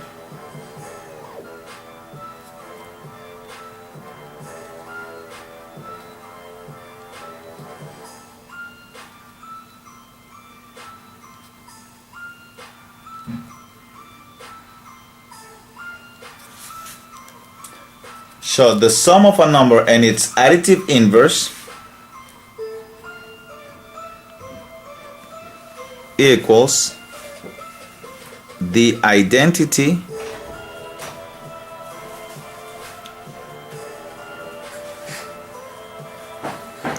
element of addition. I know I'm blocking, I'm sorry, I'm left-handed, but that's what I can do. So the sum of a number and its additive inverse equals the identity element of addition. I'm just trying to be fancy. And what is the identity element of addition? Which is 0. Okay? And the proof, sure, the proof is the following proof. Okay. 3 plus negative 3 is 0. Remember what 3 plus negative 3 means. 3 plus negative 3, remember that I hate seeing two signs together. So this is the same thing as saying 3 minus 3, which is 0. That's basically it. Alright. Now you give more examples, like you could say b plus negative b is going to be 0, because a number and its opposite give you the identity element of addition, which is 0. Wow, okay, so here the multiplicative inverse or reciprocal, okay, of a number is found by flipping the fraction. Show proof. Okay, so if you're my student, you need to write down what I'm gonna say.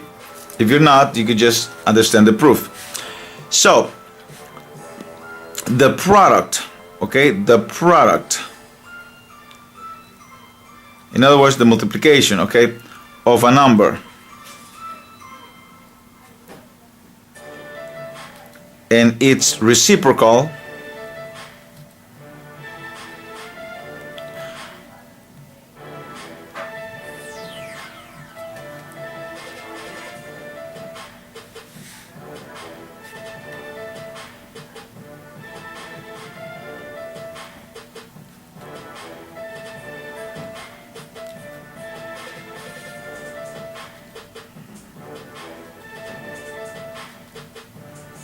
there you go. The product of a number, okay, and its reciprocal results in the identity element of multiplication, which in this case is what? Well, you have it up there, which in this case is 1. So you write that down. Now let me give you the proof. For example, if you have 3 over 2, the reciprocal of this is 2 over 3. When you multiply those, you get 6 over 6. 3 times 2 is 6, 2 times 3 is 6, and 6 divided by 6 is 1. See? That's the proof. Okay, I didn't want to use variables because, alright. So then this is a long text about equations, and when you were in like little ones and they gave you the box, I already explained that at the beginning of the video. So you have it right here. You could read it if you want to. If you're my student, you must read it. Haha.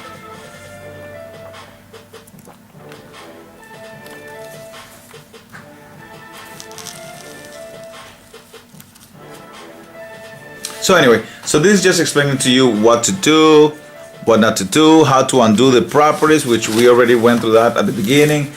Then you have the example right here. See that?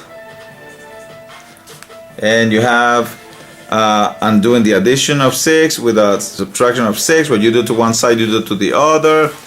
Then you have another example over here. It says solve x minus 3 equal negative 5. So if we follow the rules that I gave you, remember the first rule is, do we have distributive property? And the answer is no, hell no. Then the second rule was, do I have fractions? And the answer is no. Third rule was, do I have like terms? The answer is no. Fourth rule is, we have variables on both sides. The answer is no. Fifth rule is, use the additive inverse, okay? And do we have additive inverse? In this case, we do. Look, x is being decreased by 3. Okay, 3 is being subtracted from x. So then I just have to use the additive inverse of 3, which is, of negative 3, which is positive 3. And then we have negative 5 plus 3 is negative 2. You could use the calculator to corroborate that, and boom. Now, the sixth rule was, do we have multiplicative inverse? But there is no number multiplying the variable, so we don't even have to get all the way there. Got it? There's another example on how you solve it. You could look at it because I already went through all this in the video. The reason for this one is to go over certain things that I didn't go through. All right, and the solution is negative 8. If you have questions on why this is negative 8, you could do it.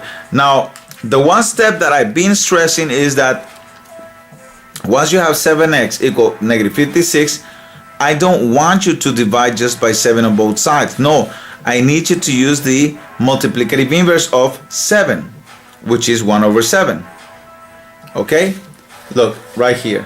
Let's say you have the, let me see the pen. Okay. This is what you have. You have 7x equals negative 56. That is this step right here. That's what you have right here. So the 7 is multiplying the x. So I need you to use the multiplicative inverse of 7. Why? Because I need you to become acquainted with that. So look, 1 times 7x is 7x, and then over 7. So in other words, when you say divide both sides by 7, actually before that you were utilizing the multiplicative inverse. And look, negative 56 times 1 is negative 56 over 7 is negative 56 over 7. And then of course you divide, and you get x equals negative 8. But once again, stress on the multiplicative inverse. You're gonna thank me, because now I'm gonna tell you that there are equations that at the end you're dealing with a weird fraction, or from the start. So there you go. Okay, so it says your turn. This time write down the variables. Where did I do my turn already? No, I didn't, but anyways, your turn. So what happens here? You have it in your handout. If you're not my student, then you have it right here. So the variable is being multiplied by negative 5. You see it? Then 7 is being subtracted from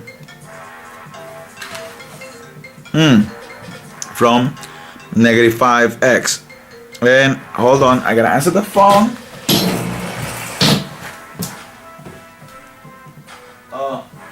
Well, the person who's calling is not calling anymore, so it's okay. Alright, where was I? Alright, so this is a summary of what's going on. Okay?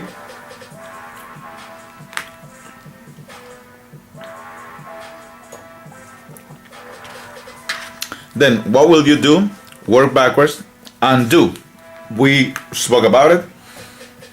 So what am I gonna do? Add 7 to both sides.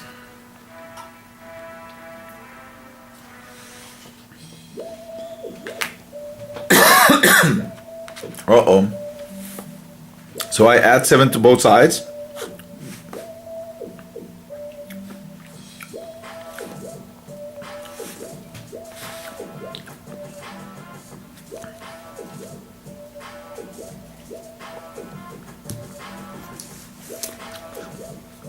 And then the easy way out is to divide by negative 5 on both sides.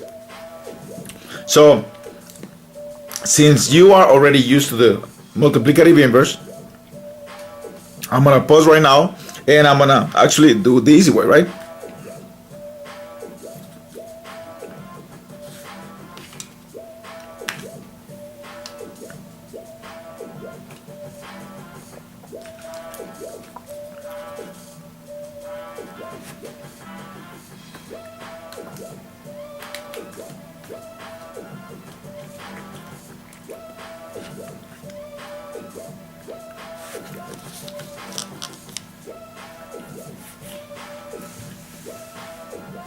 And that's what we get. X equals negative 23. Alright, so now let's see how you do this.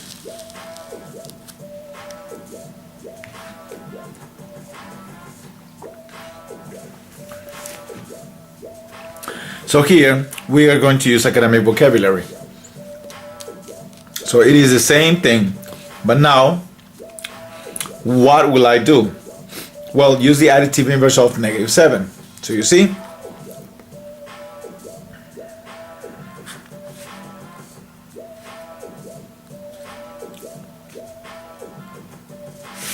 and then it says use the multiplicative inverse, reciprocal of the number multiplying the variable.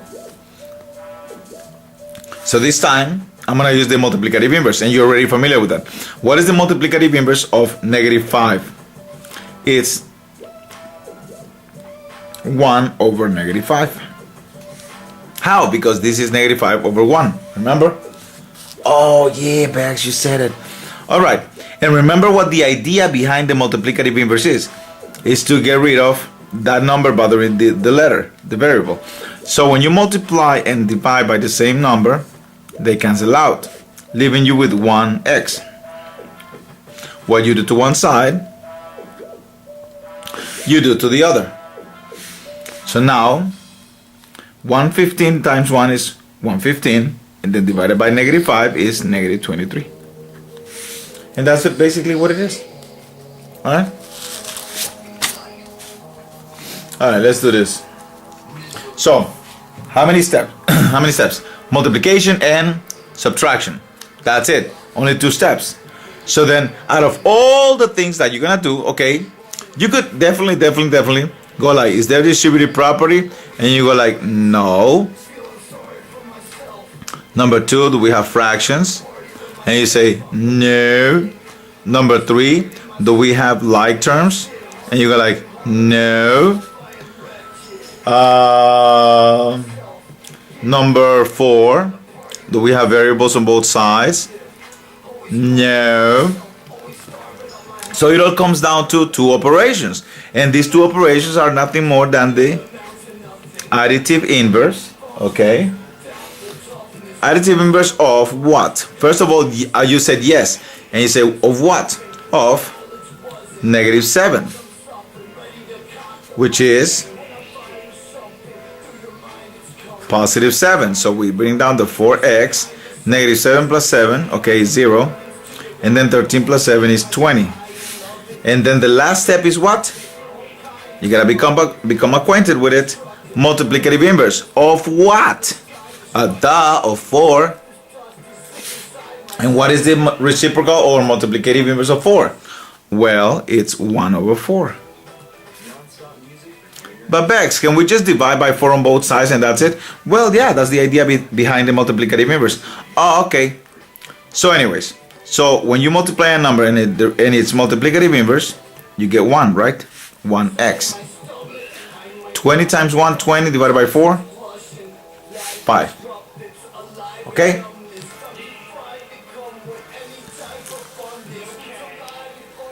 Okay, here we go with this one. So let's see now. Once again, number 1, do I have distributive property? No. Okay. Number 2, do I have fractions? The answer is yes, we have fractions. We have fractions. Okay, we have fractions. Oh, I'm gonna find the common denominator. Hello, Becker. There's only one denominator because the rest are 1 and 1. Oh, okay. So 38 is my common denominator. So I am going to multiply both sides by 38. So 38 times negative 8 plus b over 38, okay, equals to negative 9 times 38. Okay, remember we're multiplying sides, not just numbers. So on this side I have these 2 terms that have to be multiplied by 38. So it's like the distributive property all over again. Okay, so let's start multiplying. So what is 38 times negative 8? That's 304.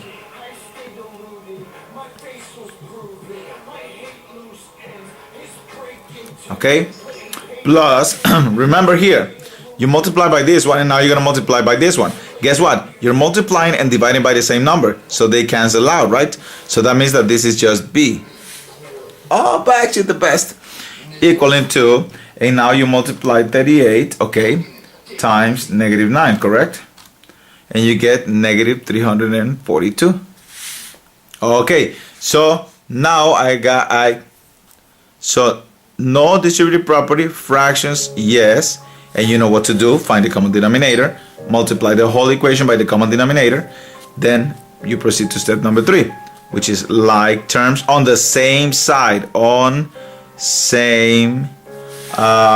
terms on the same side of the equation. Okay, so let's see. Do I have like terms here? No. Do I have like terms here? No. So then now I'll move on to the 4th step. Variables on both sides. Nope, I only have b on one side, so no. Hey. And of course, let's look for additive inverse. Do I have additive inverse? Is there a number that is adding or subtracting? Of course. 304 is not being added to b. No, it's being subtracted from b. You have to understand that this is the sign of 304. So then I'm going to use the additive inverse of negative 304. What is the additive inverse of negative 304? Positive 304. And when you do to one side, you got to do the other. So now the question is, what is negative 342 plus 304? I have no idea. I know that this will cancel out, so 0, bring down the b, and this is negative 342 plus 304. Okay, they have different signs, so I have to subtract them. So then this is negative 38, because when they have different signs, you subtract them and keep the sign of the number that looks bigger without the sign. So let's go over here. I'm gonna go a little faster. This is where you write your justification. I am not going to write the justification. I am going to just say it and solve the equation. You write the justification. So first I'm going to look for distributive property, and I find none. Then I'm going to look for fractions, and I see that there is a fraction here, so I am going to find the common denominator. Well, 3 is the only denominator here, so that's the common denominator, so I'm going to multiply the whole thing by 3. Remember, we're multiplying sides, not just numbers, so multiply by 3. So 3 times n is 3n divided by 3, okay? So that's 3n divided by 3 plus 3 times 6 is 18, okay? Equals 3 times 9 is 27. These 3's cancel out. So basically, I should have canceled them out or over here, because I already said it. When you multiply and divide by the same number, they cancel out. So now, oh my God, if I'm speaking too fast, then you could just slow down the video on YouTube. Alright, so I didn't do anything. All I did is copy this with the cancellation of the 3's. Alright, so fractions taken care of. Next rule, do I have like terms?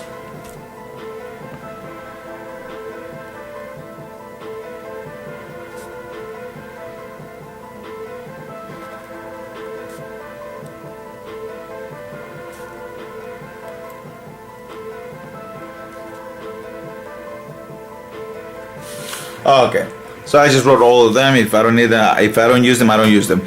All right, so I got distributive property taken care because there was none. Fractions, there was a fraction, so I multiplied the whole thing by the common denominator.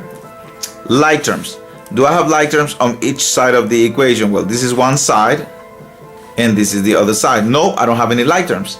Okay, do I have variables on both sides? Nope. One here but not here, so taking care of variables on both sides. Then additive inverse, is there a number being added to the letter? Hell yeah. Look, positive 18. So positive 18, that means that I'm gonna use the additive inverse. What is the additive inverse?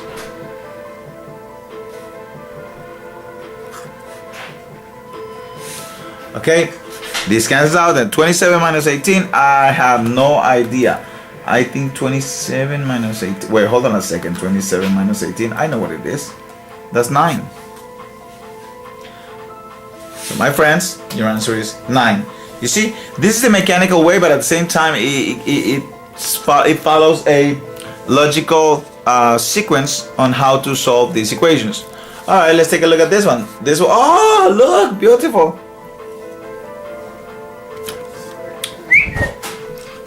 This has to do with, well, that's it. So rule number 1, do I have distributive property?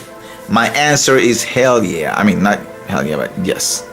The answer is yes. So look, 5 times x is 5x, 5 times 8 is 40, equaling 35. Second rule, you know what, I'm just gonna write them over here.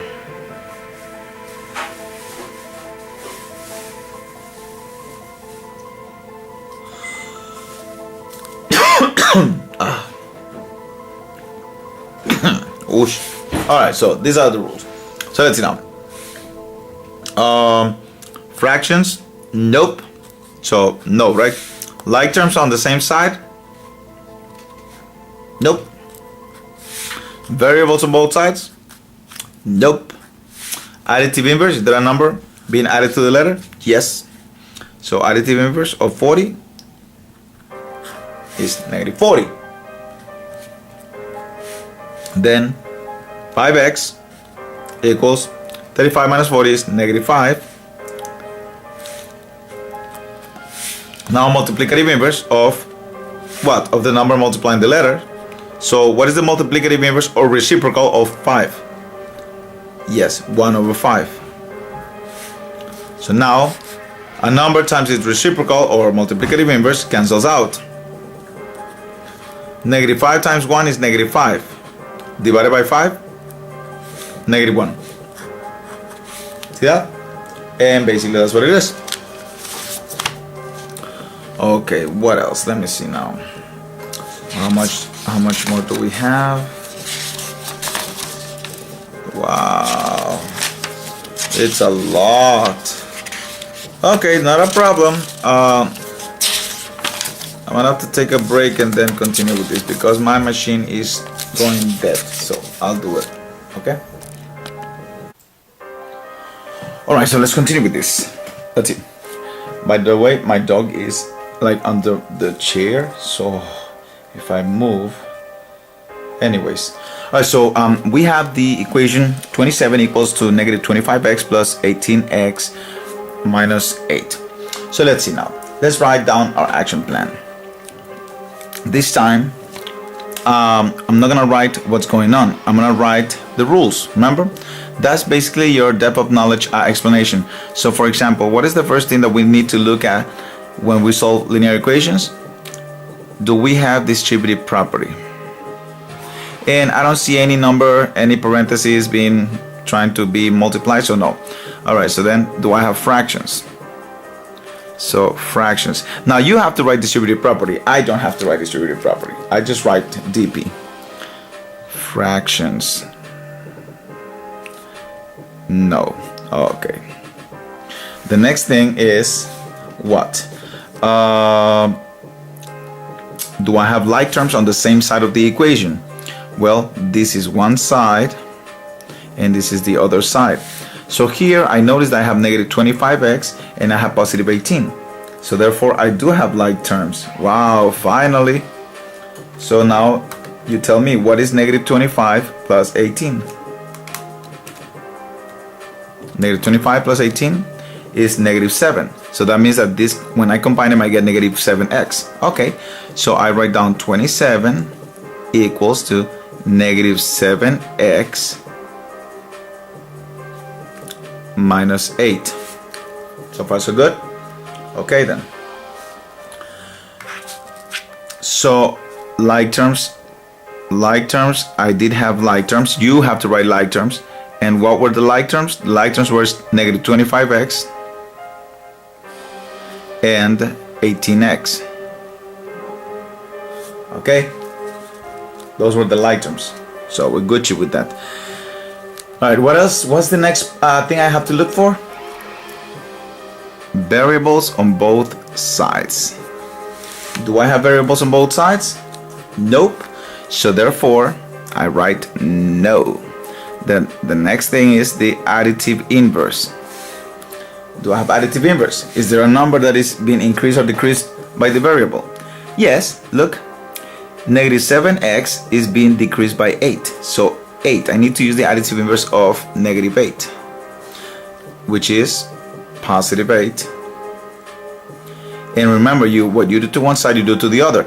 I'm not gonna put plus 8 under the 7 because that's not where the other side is. The other side is over the equal sign. So, all right. So this cancels out. I copy down the negative 7x, and now what is 27 plus 8? There you go, 35. And now I am going to use the multiplicative inverse of the number multiplying the variable. In this case, negative 7 is multiplying x, so negative 7. What is the multiplicative inverse of negative 7? Well, which is negative 1 over 7. Remember, this is negative 7 over 1. So then the multiplicative inverse or reciprocal should be negative 1 over 7. So I'm going to multiply the whole equation by that. And you know what's going to happen, right? So I'm going to multiply by negative 1 over 7. You could say 1 over negative 7, negative 1 over 7, or just negative and then 1 over 7. However you want it, it's still the same thing, however you do it. Okay, so we get that. Now what? Well, what's the idea behind multiplying by the reciprocal? To cancel out. Look, when you multiply by negative 7 and divide by negative 7, they cancel out. That leaves you with your x. Whoa, that leaves you with your x. No, that's not right. Okay, so now look, negative times positive is negative. So my answer here is going to be negative. Now 35 divided by 7 is 5. So my answer is x equals 5. X equals, sorry, negative 5, not 5. Okay, and that's it. That's basically what you do. All right, so on the next series of problems, if you're my student, you need to write down the steps and in full sentences. You want to write it down, a paragraph, a proof, then that's fine. But if you're not, then you could just solve the equation but still follow the golden rules. They will never fail you, okay? So then, let's solve the next one. And this time I'm gonna start going a little faster. If you need to, you could pause it, you could rewind it, but I still need to go a little faster, okay? Okay, so let's see now.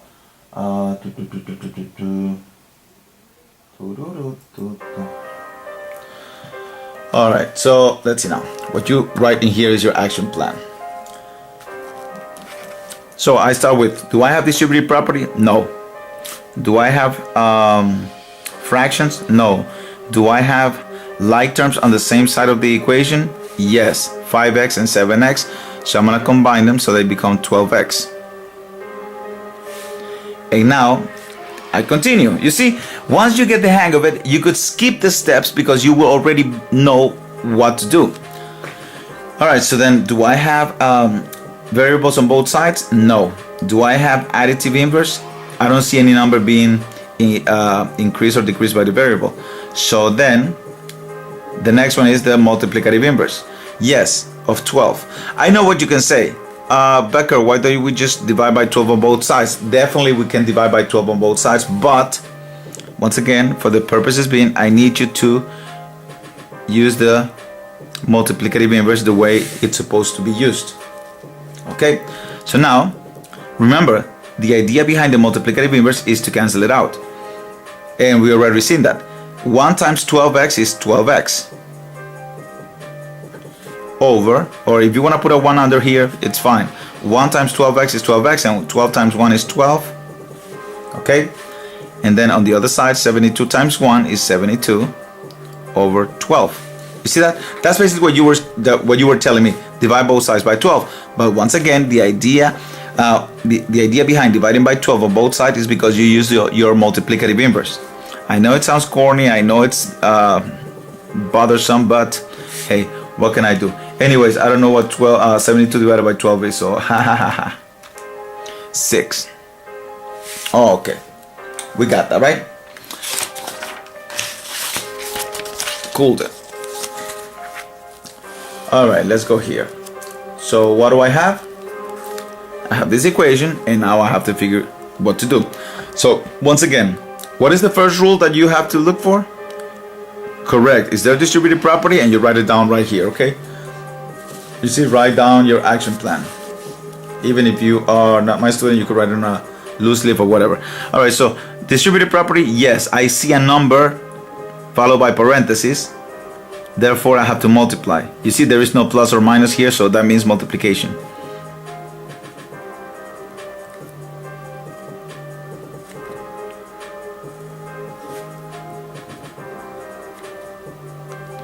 This -2 has nothing to do with the distributive property. Okay. Then what was that? Fractions. I don't have fractions. Like terms. Well, I do have like terms right here. See that? They're just numbers.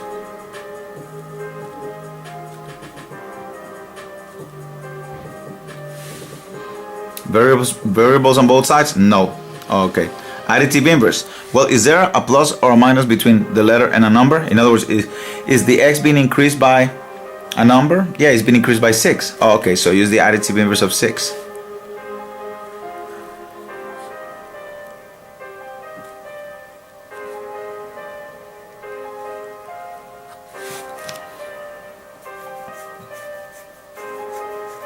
Alright, and then we're gonna use the multiplicative inverse of 8, which is 1 over 8. Remember, this is 8 over 1, so multiplicative inverse is 1 over 8. Okay, cool then. So then what do we get? Well, -28. The idea behind the multiplicative inverse is to get rid of the number that was multiplying the variable. Multiplying by 8 and dividing by 8 is the same. They cancel out, so that leaves you with x. On the other side, you get -28 over 8. And now it's funny because now, wait, hold on, maybe this is wrong. No, it's not wrong. I mean, it's okay to get a fraction, which is a decimal, which is a rational number. So let's take half of 28. What's half of 28? That's 14, right? And half of 8 is 4, correct? And now half of 14 is 7. So -7, and half of 4 is 2. That's it. It cannot be reduced anymore, so that's what x is. -7 over 2, 3.5. Alright? Oh, hell no, that's too easy, too easy, too easy. Oh my god. So here, oh, let's see. No distributive property, no fractions, no like terms, no variables on both sides, no additive inverse. So therefore, just multiplicative inverse. But if you got the hang of the multiplicative inverse, then I'm gonna let you slide and we're just gonna do it the easy way, okay? So here, I'm just gonna divide by 2 on both sides instead of multiplying by 1 over 2. So 2 cancels out and x is 3, okay? Alright, this is the moment you've been waiting for. There are 2 ways of solving this. Now look. Hopefully I can do this. I can do this. I can do this. I can do this. I can do this. Give me a second. Give me a second. Okay. Look. For example, do I have distributive property? No. Do I have fractions? Yes. Okay. So if I do have fractions, I'm gonna have to multiply by the common denominator. In this case, the common denominator is 3. You know what? Let's just do it right here. I want to show you. Oh, okay, right. So I'm gonna multiply the whole thing by the common denominator. So I'm gonna multiply the whole thing by 3 because that's the only denominator.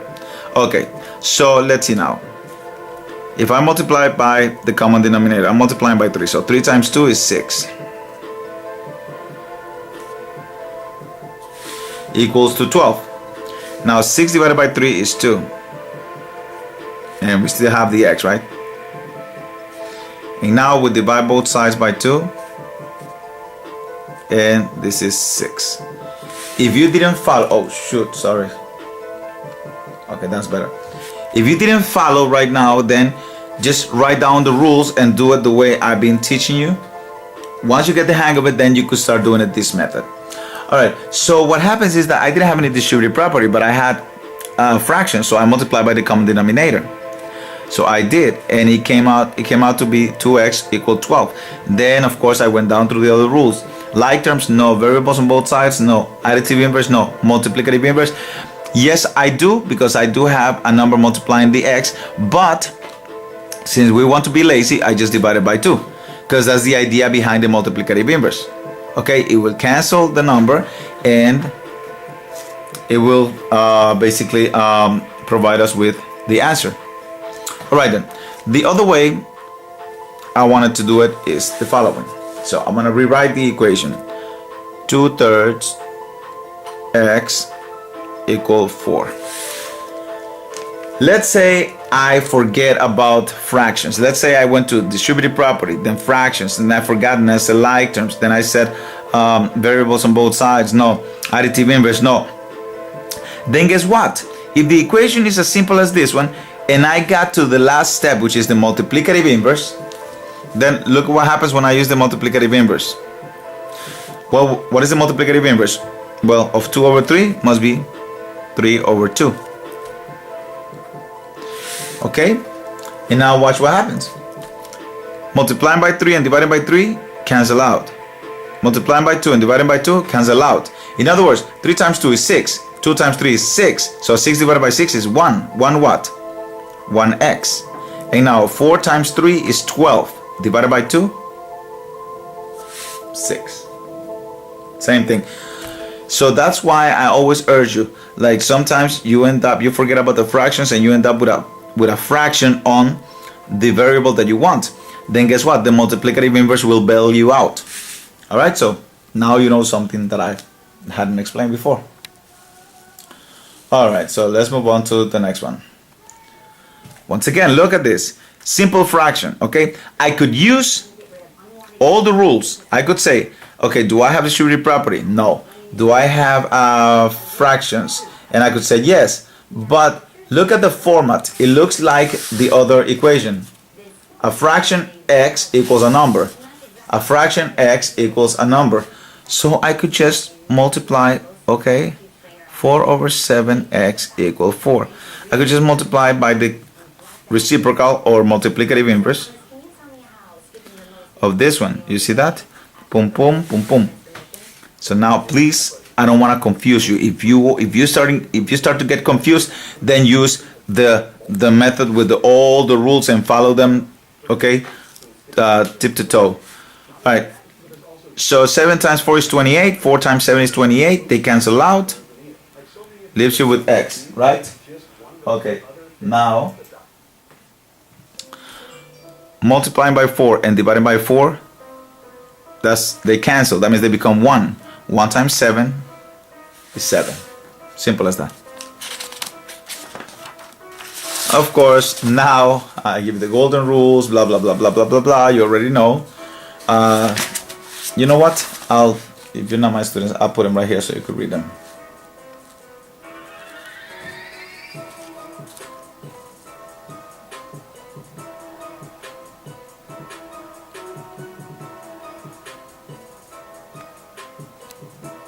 Okay, there you go. You got them. You could pause them, whatever. Let's go on to, and of course, then I provide you with an example on how to do it. See that? Okay.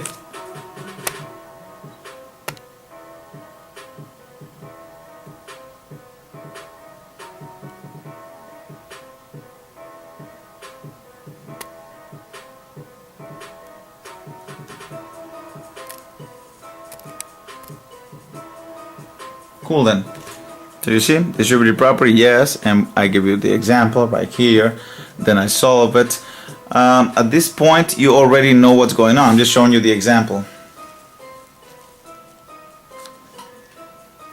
And you see when I use the multiplicative inverse of 12, which is basically 1 over 12. So I multiply by 1 over 12, and I end up with my answer. Cool. Sure. Okay. So then, what do we mean by consecutive integers? All right. This is what happens. Consecutive integers are nothing more than numbers that go by ones. Like for example, right? 1, 2, 3, 4, 5, 6, 7, 8, 9, 10, blah blah blah blah blah blah, right? Okay. Now, if you don't know the numbers, then you could use a variable. Like for example, if you don't know, okay, so if unknown, then the first number will be x or n or a variable. The second number is the gap between one number and the other. They go by ones, so the next number is going to be x plus 1, x plus 2, x plus 4, and so on and so forth. Okay then. Now, how about consecutive even numbers? Well, what are even numbers? Numbers that are divisible by 2, right? So, pum, pum, pum, pum. But if you don't know, when just representation of the number, let's say the first number is always going to be x. The second one, well, what is the gap between the numbers? They go by 2s, right? So then the next number is x plus 2. The next one is going to be x plus 4, x plus 6, and so on and so forth. Funny thing now is that we're talking about the consecutive odd integers. Like 1, 3, 5, 7, 9, and so on and so forth. Well, if you don't know it, you could always represent it with a letter. And then remember, this is the representation of the numbers, like the gap between numbers. This is not really an odd number. This is the representation. So the odd numbers go by 2s as well, right? So the next number is going to be by 2. So x plus 2, x plus 4, x plus 6, and so on and so forth. The reason I say that is because when you have, when you look at this, you're like, wait, hold on a second. But you represented the odd integers and the even integers the same. Well, yeah, because they go by 2s. They have the same gap. Got it? All right then. So that's it. Oh, by the way, the number before x, like the first one, it will be what? X minus 2. And this one will be x minus 4. So we're talking about the negative numbers, right? Minus 4, minus 2, plus 0, plus 2, plus 4, plus 6. If you have any questions, you can ask me. I don't have a problem with that. I'll answer. Alrighty, back to more equations. Hopefully by now you should be acquainted with this. So anyway, for the purposes being, I'm going to continue following the golden rules of solving linear equations. So, all right, if you're my student in here, you write like, what is the problem asking me to do? How will I answer the problem? What steps do I need to take in order to answer the problem? I will use the following rules to solve linear equations, and then you start labeling the steps, okay? And me, I'm just gonna solve it, still using the golden rules, but all right. So let's see now.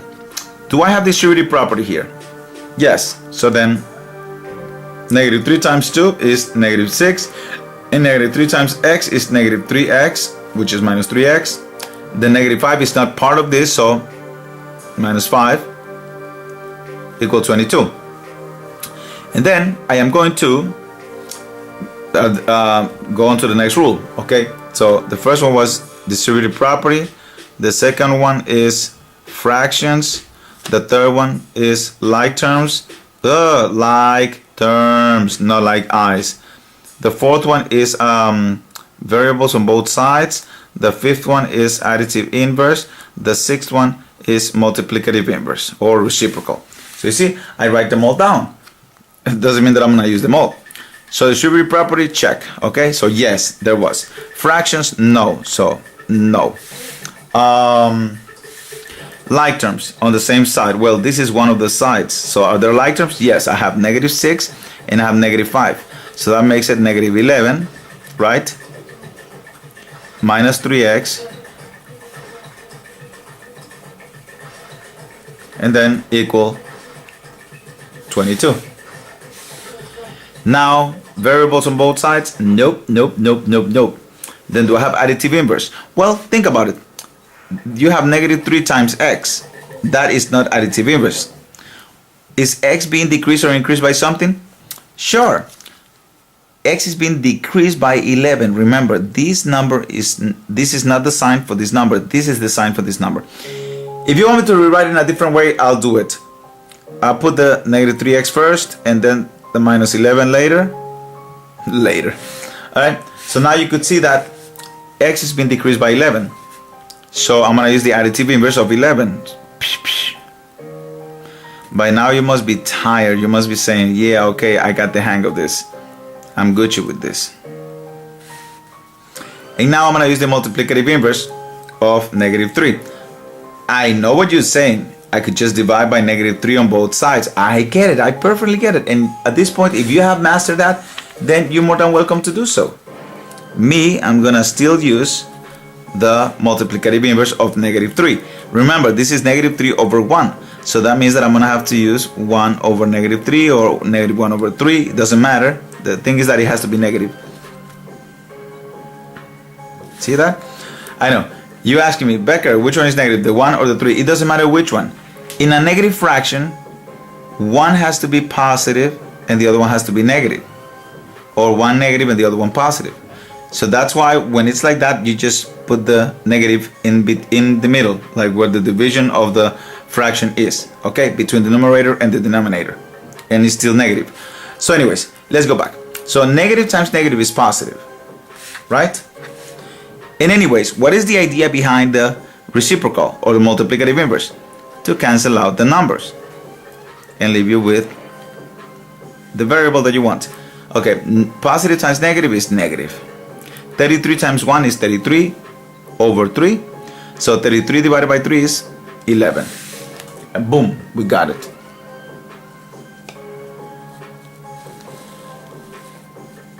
Here we go again. Alright, so do I have distributive property? Yes.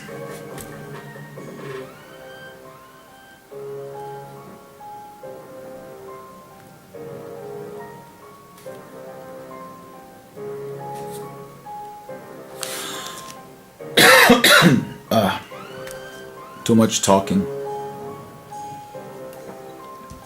Okay, so negative 2 times 3 is negative 6x.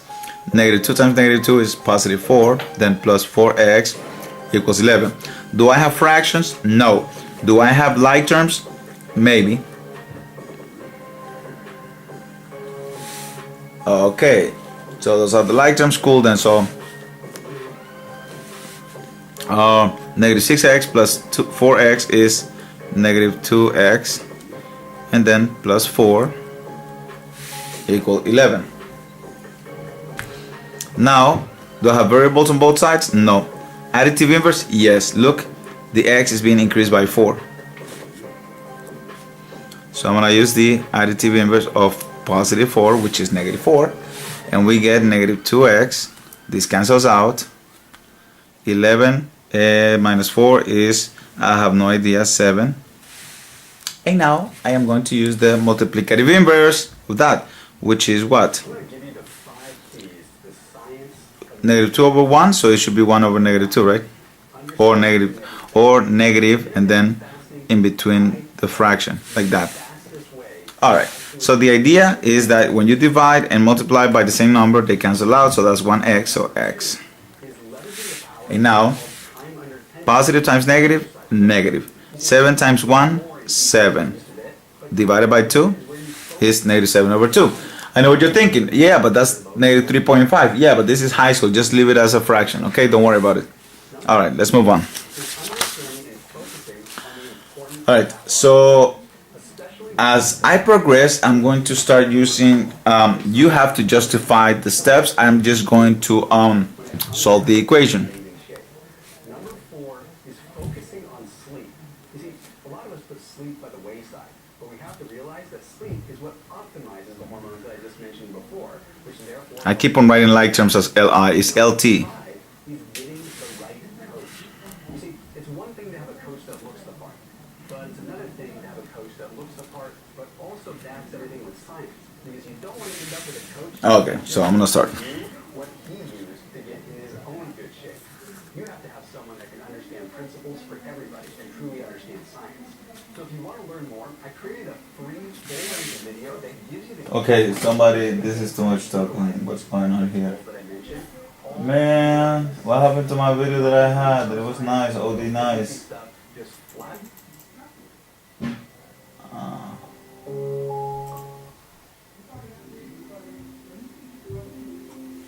Okay. So now what?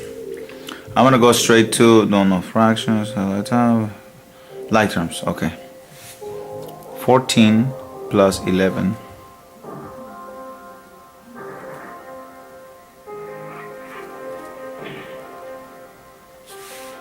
Variables on both sides? Nope.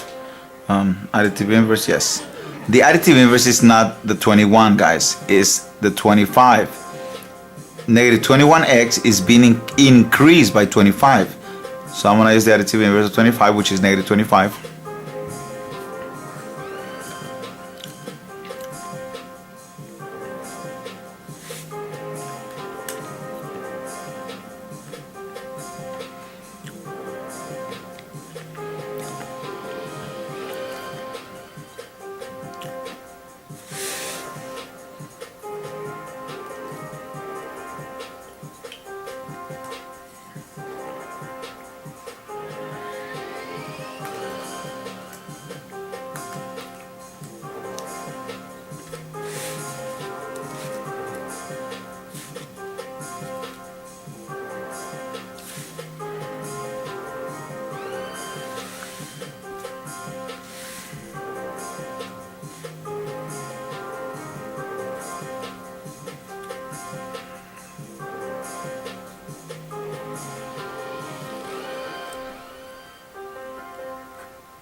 All right, distributive property, no fractions, no like terms on the same side, variables on both sides, yes, so get rid of the lesser one by adding or subtracting.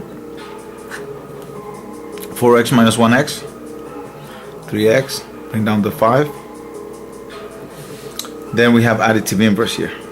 I mean, okay, we don't have fractions, we have variables on both sides, we have additive inverse, yes.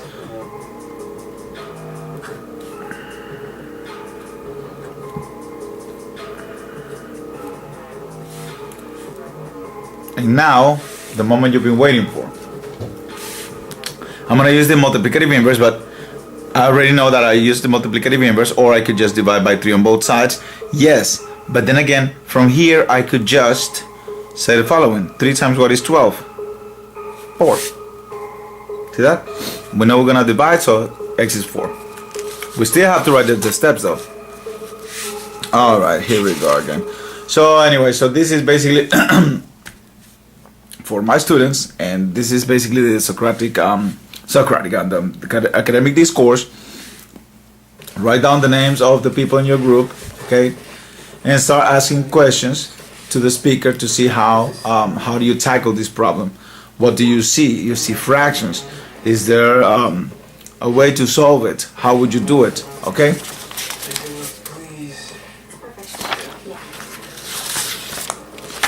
All right, so we are still solving this problem because I don't see it anywhere else. Let me see. Nope, I don't see it anywhere else. So this will be one of the few problems that I am going to answer.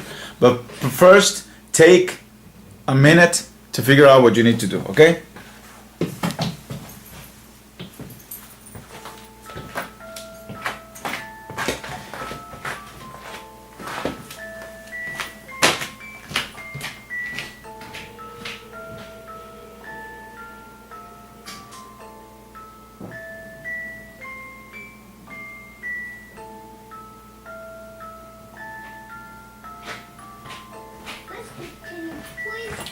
Kobe! Alright, so you figured it out? Kobe? Kill me, Kobe? Are you kidding me? Oh my god. I don't want to step on your paws. Oh my god, if you could see my dog, he's like under, like if I move, I will squash his paws. Okay, sorry. Okay, so you took a moment or two to think about it. Okay, cool. So let's see now. Let's first write down the problem.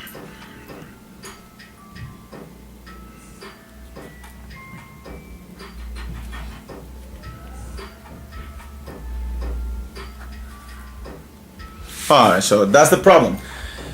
So let's follow the same rules. Do I have distributive property? And it's funny because we might not. Do I have distributive property? Nope, I don't see any yet. Do we have fractions? Yes, we do have fractions. So then guess what? We have to find the common denominator. Cool then. So how do I find the common denominator? Well, you could play the game down to 1, which is basically write down the denominators, okay, and start dividing by numbers. Like for example, what is the lowest number I can divide by here? Well, the lowest number is 3. Now 15 divided by 3 is 5. Okay, well, we're good. 3 divided by 3 is 1. And that's it. We see, once the number is down to 1, we cross it out and we're good.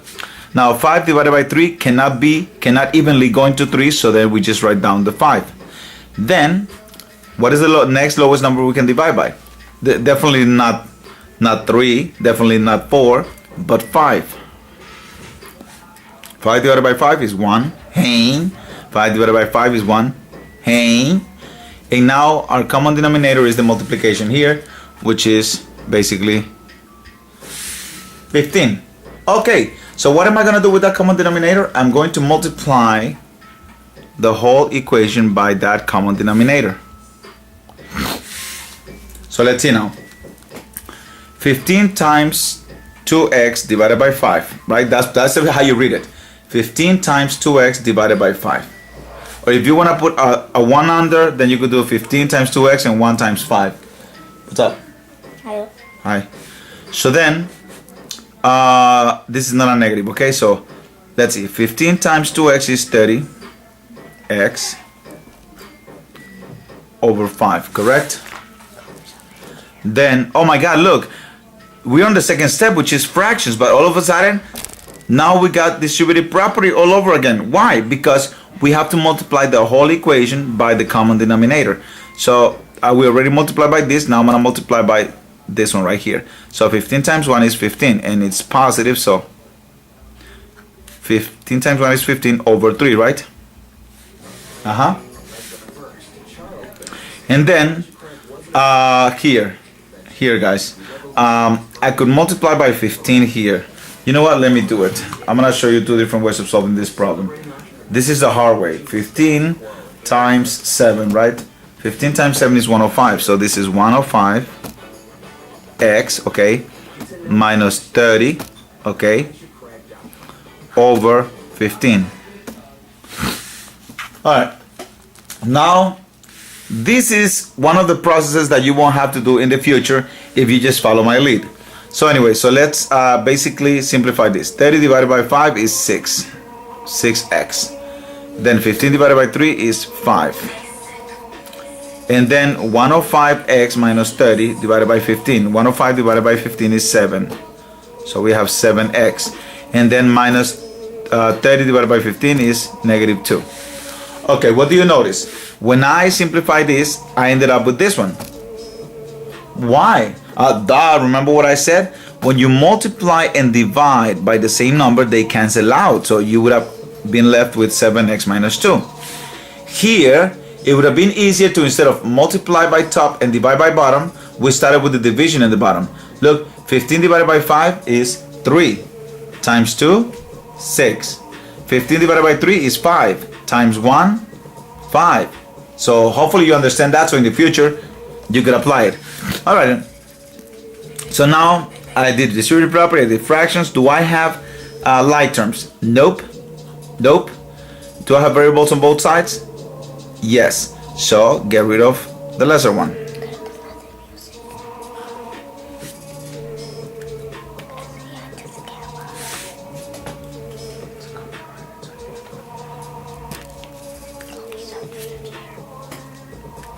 So we have 5 equal to 7x minus 6x is x minus 2. Okay. And now I'm going to use the additive inverse of the number. You know, x is being decreased by 2.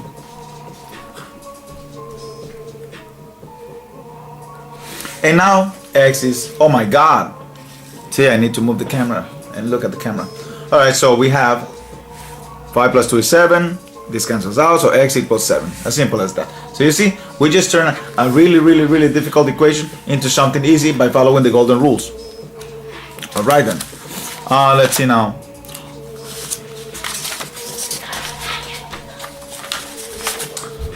Oh, it's okay. We got more problems here. Gosh. All right, no problem. So once again, this one you could do on your own. Still, always remember to write down the rules. Here I'm gonna skip to the last one. I know I could use fractions, right?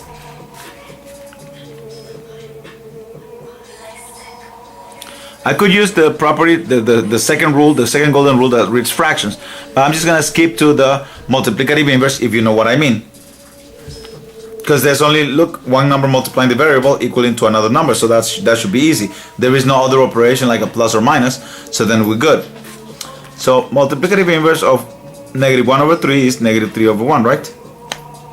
Or just negative 3. Remember what the idea is. When you multiply and divide by the same number, they cancel out. And negative times negative is positive, so y equals, what is 15 times negative 3?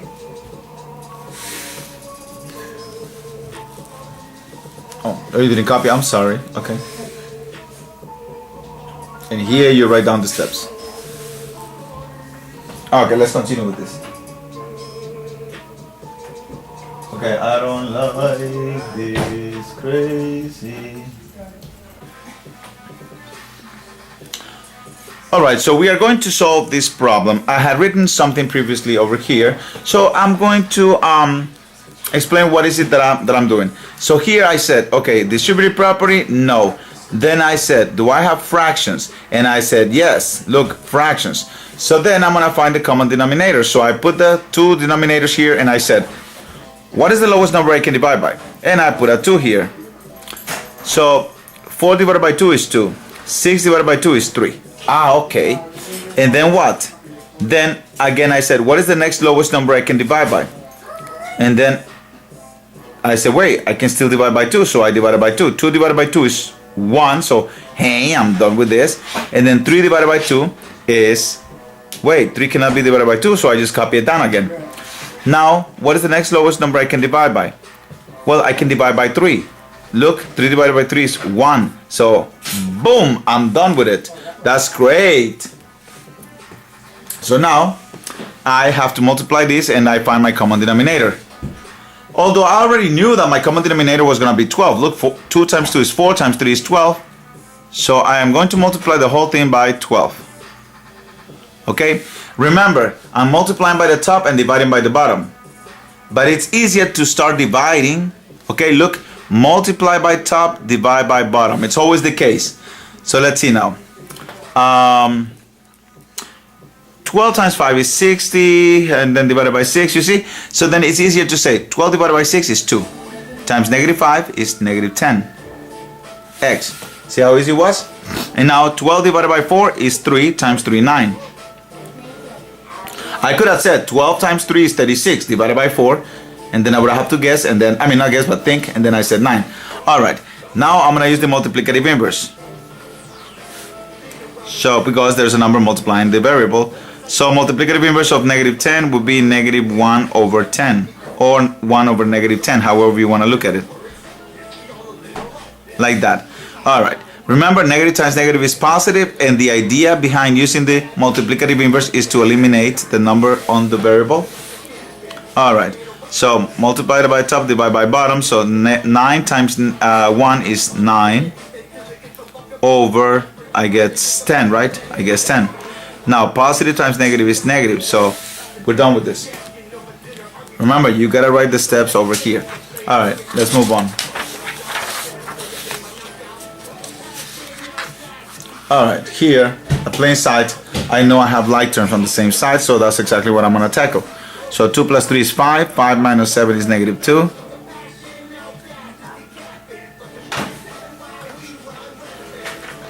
And now, I'm going to stop using the multiplicative inverse. I'm still going to use it, but I'm going to follow what you guys like, okay?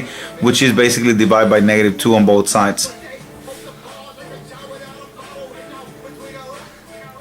Okay, it's not gonna happen all the time, but right now, yeah, we'll do that. Okay, distributive property, no. Fractions, yes. So we are going to find the common denominator. So we could do it in 2 different ways. So we could play the game down to 1. Okay, so let's see, what is the lowest number I can divide by? 2, right? 6 divided by 2 is 3. 2 divided by 2 is 1. Hey, done. And 3 divided by 2, you cannot do it, so we bring down the 3. Next number I can divide by 3. Okay, 3 divided by 3, 1. 3 divided by 3, 1. Hey, and multiply this, and that is your LCD, your least common denominator. So that means that I'm going to multiply the whole equation by 6. See, I'm repeating over and over what we're doing until you understand it. Remember, I could put this as 6 over 1 if it makes more sense to you, but then you will have to multiply it and then write it down over here. Multiply it, write it down over here. As opposed to if I just say, okay, we're multiplying by 6. So remember, when you multiply by a fraction, you multiply by the top and divide by the bottom. Multiply by top, divide by bottom. Okay, so then, but it's easier to start the division than the multiplication. So look, 6 divided by 3 is 2, times 2, 4. 6 divided by 2 is 3, times 1, 3. 6 divided by 6 is 1, well, they cancel out. So times 5 is 5, so, see that? Easy, right? Now it turns into a simple equation. Additive inverse, because I don't have variables on both sides, I don't have like terms.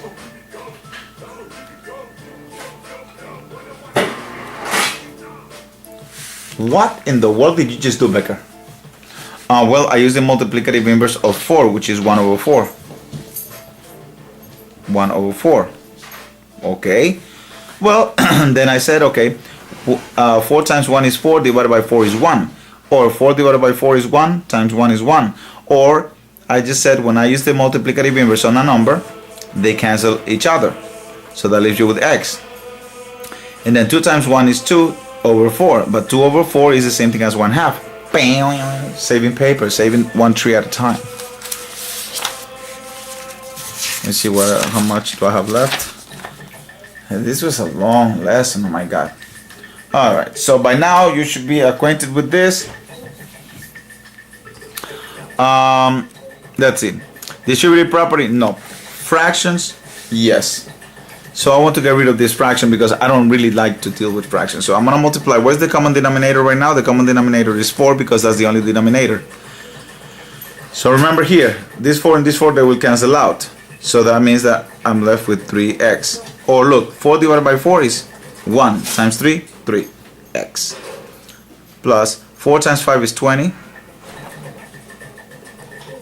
4 times 2x is 8x. And 4 times negative 6 is negative 24. Then, do I have like terms? No. Do I have variables on both sides? Yes. So get rid of the lesser one. You see how easy this is becoming?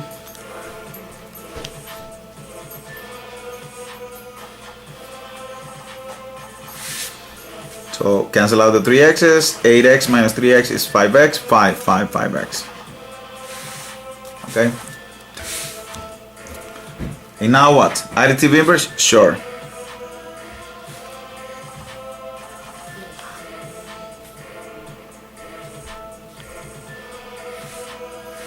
And now I'm going to use the multiplicative inverse. Or if you want to, in this case, we could just, you want to divide by 5? Fine, divide by 5. So we got x equals 44 over 5.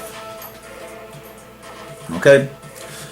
This problem, I think this is the one we did on the... I think this is the one we did. Let me see, 15. Yeah, we did this before. Okay, the common denominator was 15. And now, remember when you multiply by a fraction, you multiply by the top, divide by the bottom. So 15. This time, I'm gonna do it in a more simplified way. 15 divided by 5 is 3 times 2x, 6x. 15 divided by 3 is 5 times 1 is 5. When you multiply and divide by the same number, they cancel out. So you have 7x minus 2. Okay. Then we have variables on both sides. So let's get rid of the lesser one.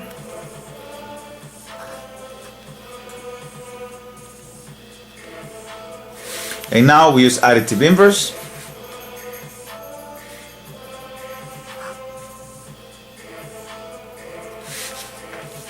And x is 7.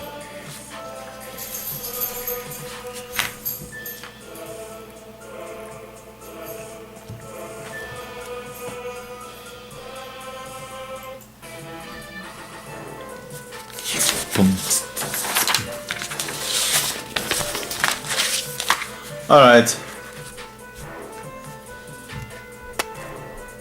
So let's see now. Here, remember, this is where you start, right? Do I have distributive property? The answer is yes. So, or can I elaborate a plan to solve this equation? How am I going to tackle this? Well, first I'm going to use the distributive property. So guess what? I do have distributive property. So let's see. Multiplying by a fraction, multiply by the top, divide by the bottom. So this is like saying x over 1 if you like are confused. So x times 3, so it's 3x over 5. Okay, or 3 times x is 3x over 5, however you look at it. Then 3/5 times 2. Remember that this is also 2 over 1. So just in case you're confused, I would have just said 3 times 2 is 6 over 5. That's what I would have said, but it's okay. Oh, okay, 6 over 5. And then on the other side, remember that on the other side nothing happened. Okay. Whew. So we're good. Now I ask myself, are there any fractions? And I see that we have fractions here. So then I'm going to use the common denominator. So in this case, guess what the common denominator is? Yes, the common denominator is 5. So let's see now. Multiply by top, divide by bottom, remember? So 5 divided by 5 is 1 times 3, 3x. 5 divided by 5 is 1 times 6, 6. And then on the other side we have 5x minus 20, because 5 times blah blah blah blah, right? You multiply by x, you multiply by -4, and that's what you get. Variables on both sides, yes, get rid of the lesser one.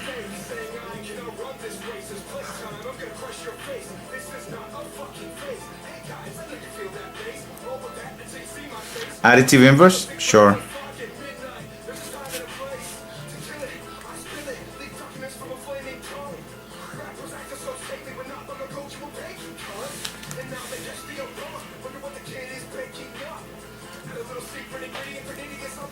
Now we're gonna use the multiplicative inverse, but I'm gonna go easy on you and we're just gonna divide by 2 on both sides. So x equals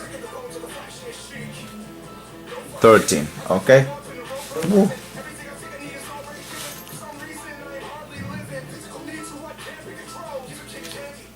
Oh, okay, here we go. Once again, here we have fractions. Now, you know what? I want to try solving the previous equation in a different way. I'm not sure if it's gonna work out the same, but Can you look at this? Does this sound like me?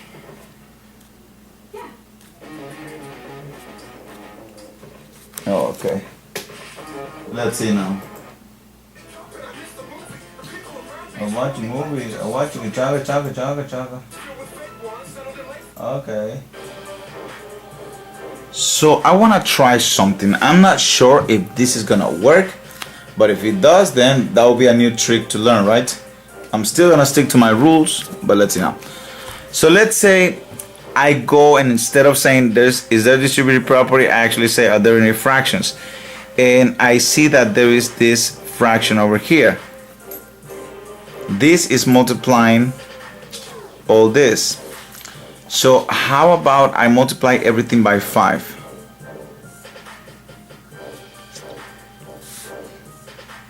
How about I multiply everything by 5? Then I would have 5 divided by 5, they cancel out, times 3, right?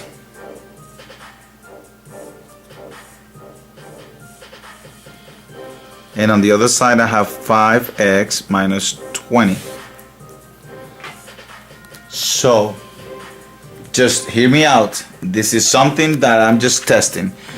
So I did cancel out. I cannot go and multiply by this and then multiply by that and multiply by that, because this is the distributive property right here.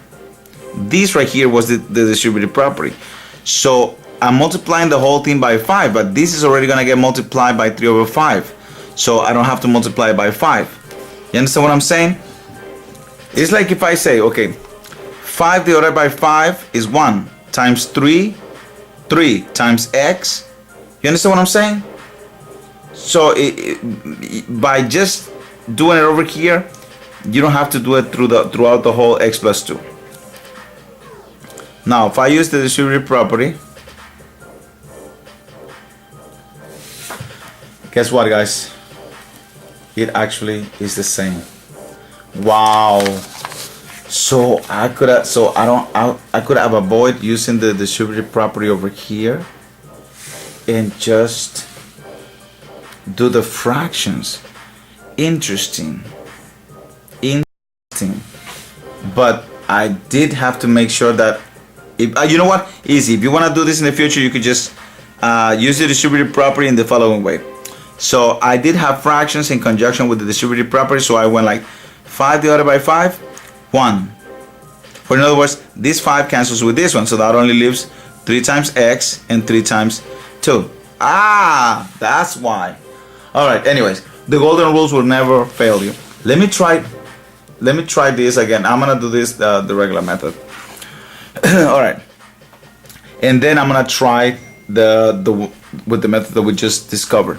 So anyway, so distributive property, yes. So I have 1/2 x, okay, plus 1/2, okay, 1/2 times 1 is 1/2, minus 1/3 x, 1/3, negative 1/3 times x is negative 1/3 x, negative 1/3 times 2 is, well, this is like the same thing as 2 over 1, right? So when you multiply fractions, you multiply straight through. Or you could just multiply the 2 times the 1 over the 3. Anyways, so negative times negative is positive. 1 times 2 is 2. 3 times 1 is 3. Okay, this is the invisible one that I put in there. You don't have to do it like that. Okay, you could just say 2 times 1 over 3. Look, 2 times 1, 2 over 3. Anyways, so that equals 2. So I have fractions. And I know that my common denominator, if I play the game down to 1, is going to be 6. So I'm going to multiply the whole thing by 6. Okay, so now when I multiply by 6, what do I get? Well, 6 divided by 2 is 3, times 1 is 3. Okay, so I'm not even going to say it. I'm just going to do it. 6 divided by 2 is 3, times 1 is, what? What is wrong with this thing? 3 times 1 is 3, so minus, remember, we're multiplying by 6. There is no number multiplying inside here, so the 6 has to multiply everything. 6 divided by 3 is 2 times 1, 2, x, and then 6 divided by 3 is 2 times 2, 4, equals to 12. It's a long one. All right. Now, do I have like terms on the same side of the equation? You bet I do. 3x and negative 2x, so that's 1x. Then 3 and 4, that's 7. Okay, and now that's 12. And then it turns into the easiest equation in the world. You know how to solve this. I'm not going to solve it for you, or maybe I will. I'm going to use the additive inverse. 12 minus x is 5, so x is 5. Good. Now, I want to try solving this equation using the method that we discovered before, this one. I'm not sure if that works, but let me rewrite the equation first, okay? So 1/2 times x plus 1 minus 1/3 times x minus 2 equal 2. All right. Okay. Instead of using the distributive property, I am going to use the fraction. So I'm going to multiply by the common denominator, which is 6. Okay, 6. Let's see what happens. It's gonna be fun. Let's see if this makes it easier. Remember, once you do the operation over here with the 6, you don't have to do it over here. Once you do it to the 1/3, you don't have to do it to this one. Because remember that after you do it to the 1/3, whatever, the 1/3 was gonna do it to this one. So it's still gonna happen. So there's no need for the 6 to go all the way. So let's see. 6 divided by 2 is 3. So I'm gonna 6 divided by 2 is 3 times 1 is 3. So I'm gonna end up with 3 times x plus 1. Hopefully it makes sense. And then this one, there was another distributive property here. So 6 divided by 3 is 2 times 1, 2. So this was gonna turn into, I just hope you understand, and by no means I'm trying to trick you or confuse you more. I'm just trying to find an easier way to do it. So now I end up with something without fractions. Just gotta make sure that you don't do the 6 to everything. You gotta make sure that you understand that you only do it to the beginning of the distributive property, the number that is multiplying, okay? The number that is going to be distributed. All right, so let's see what happens when I simplify this. I get 3x, okay, plus 3 minus 2x plus 4 equal 12. My friends, I think it works. I think it works. All right, so that's it. I'm not gonna do the rest because you already have the answer there. All right, so this is the last page. I don't think I need to do anything here. I definitely don't. So I mean, we could solve this one, but I want to show you. No, I'll do it. All right, so we have distributive property. So 6x plus 4 minus 4x minus 4 equals to 2/3. We do have fractions, but the only common denominator here is the 3. All right, so let's multiply everything by 3. So I'm gonna multiply the whole thing by 3. So I get 18x, okay, plus 12 minus 12x minus 12, okay, equals to 2, because 3 divided by 3 is 1, times 2 is 2, or 3 times 2 is 6, divided by 3 is still 2. Okay, and then from there you don't need any help. No, actually you do. Let me finish this, because then I gotta make another video, a short video. Alright, so we have like terms, so 18 minus 12x is 6x. 12 minus 12 is 0.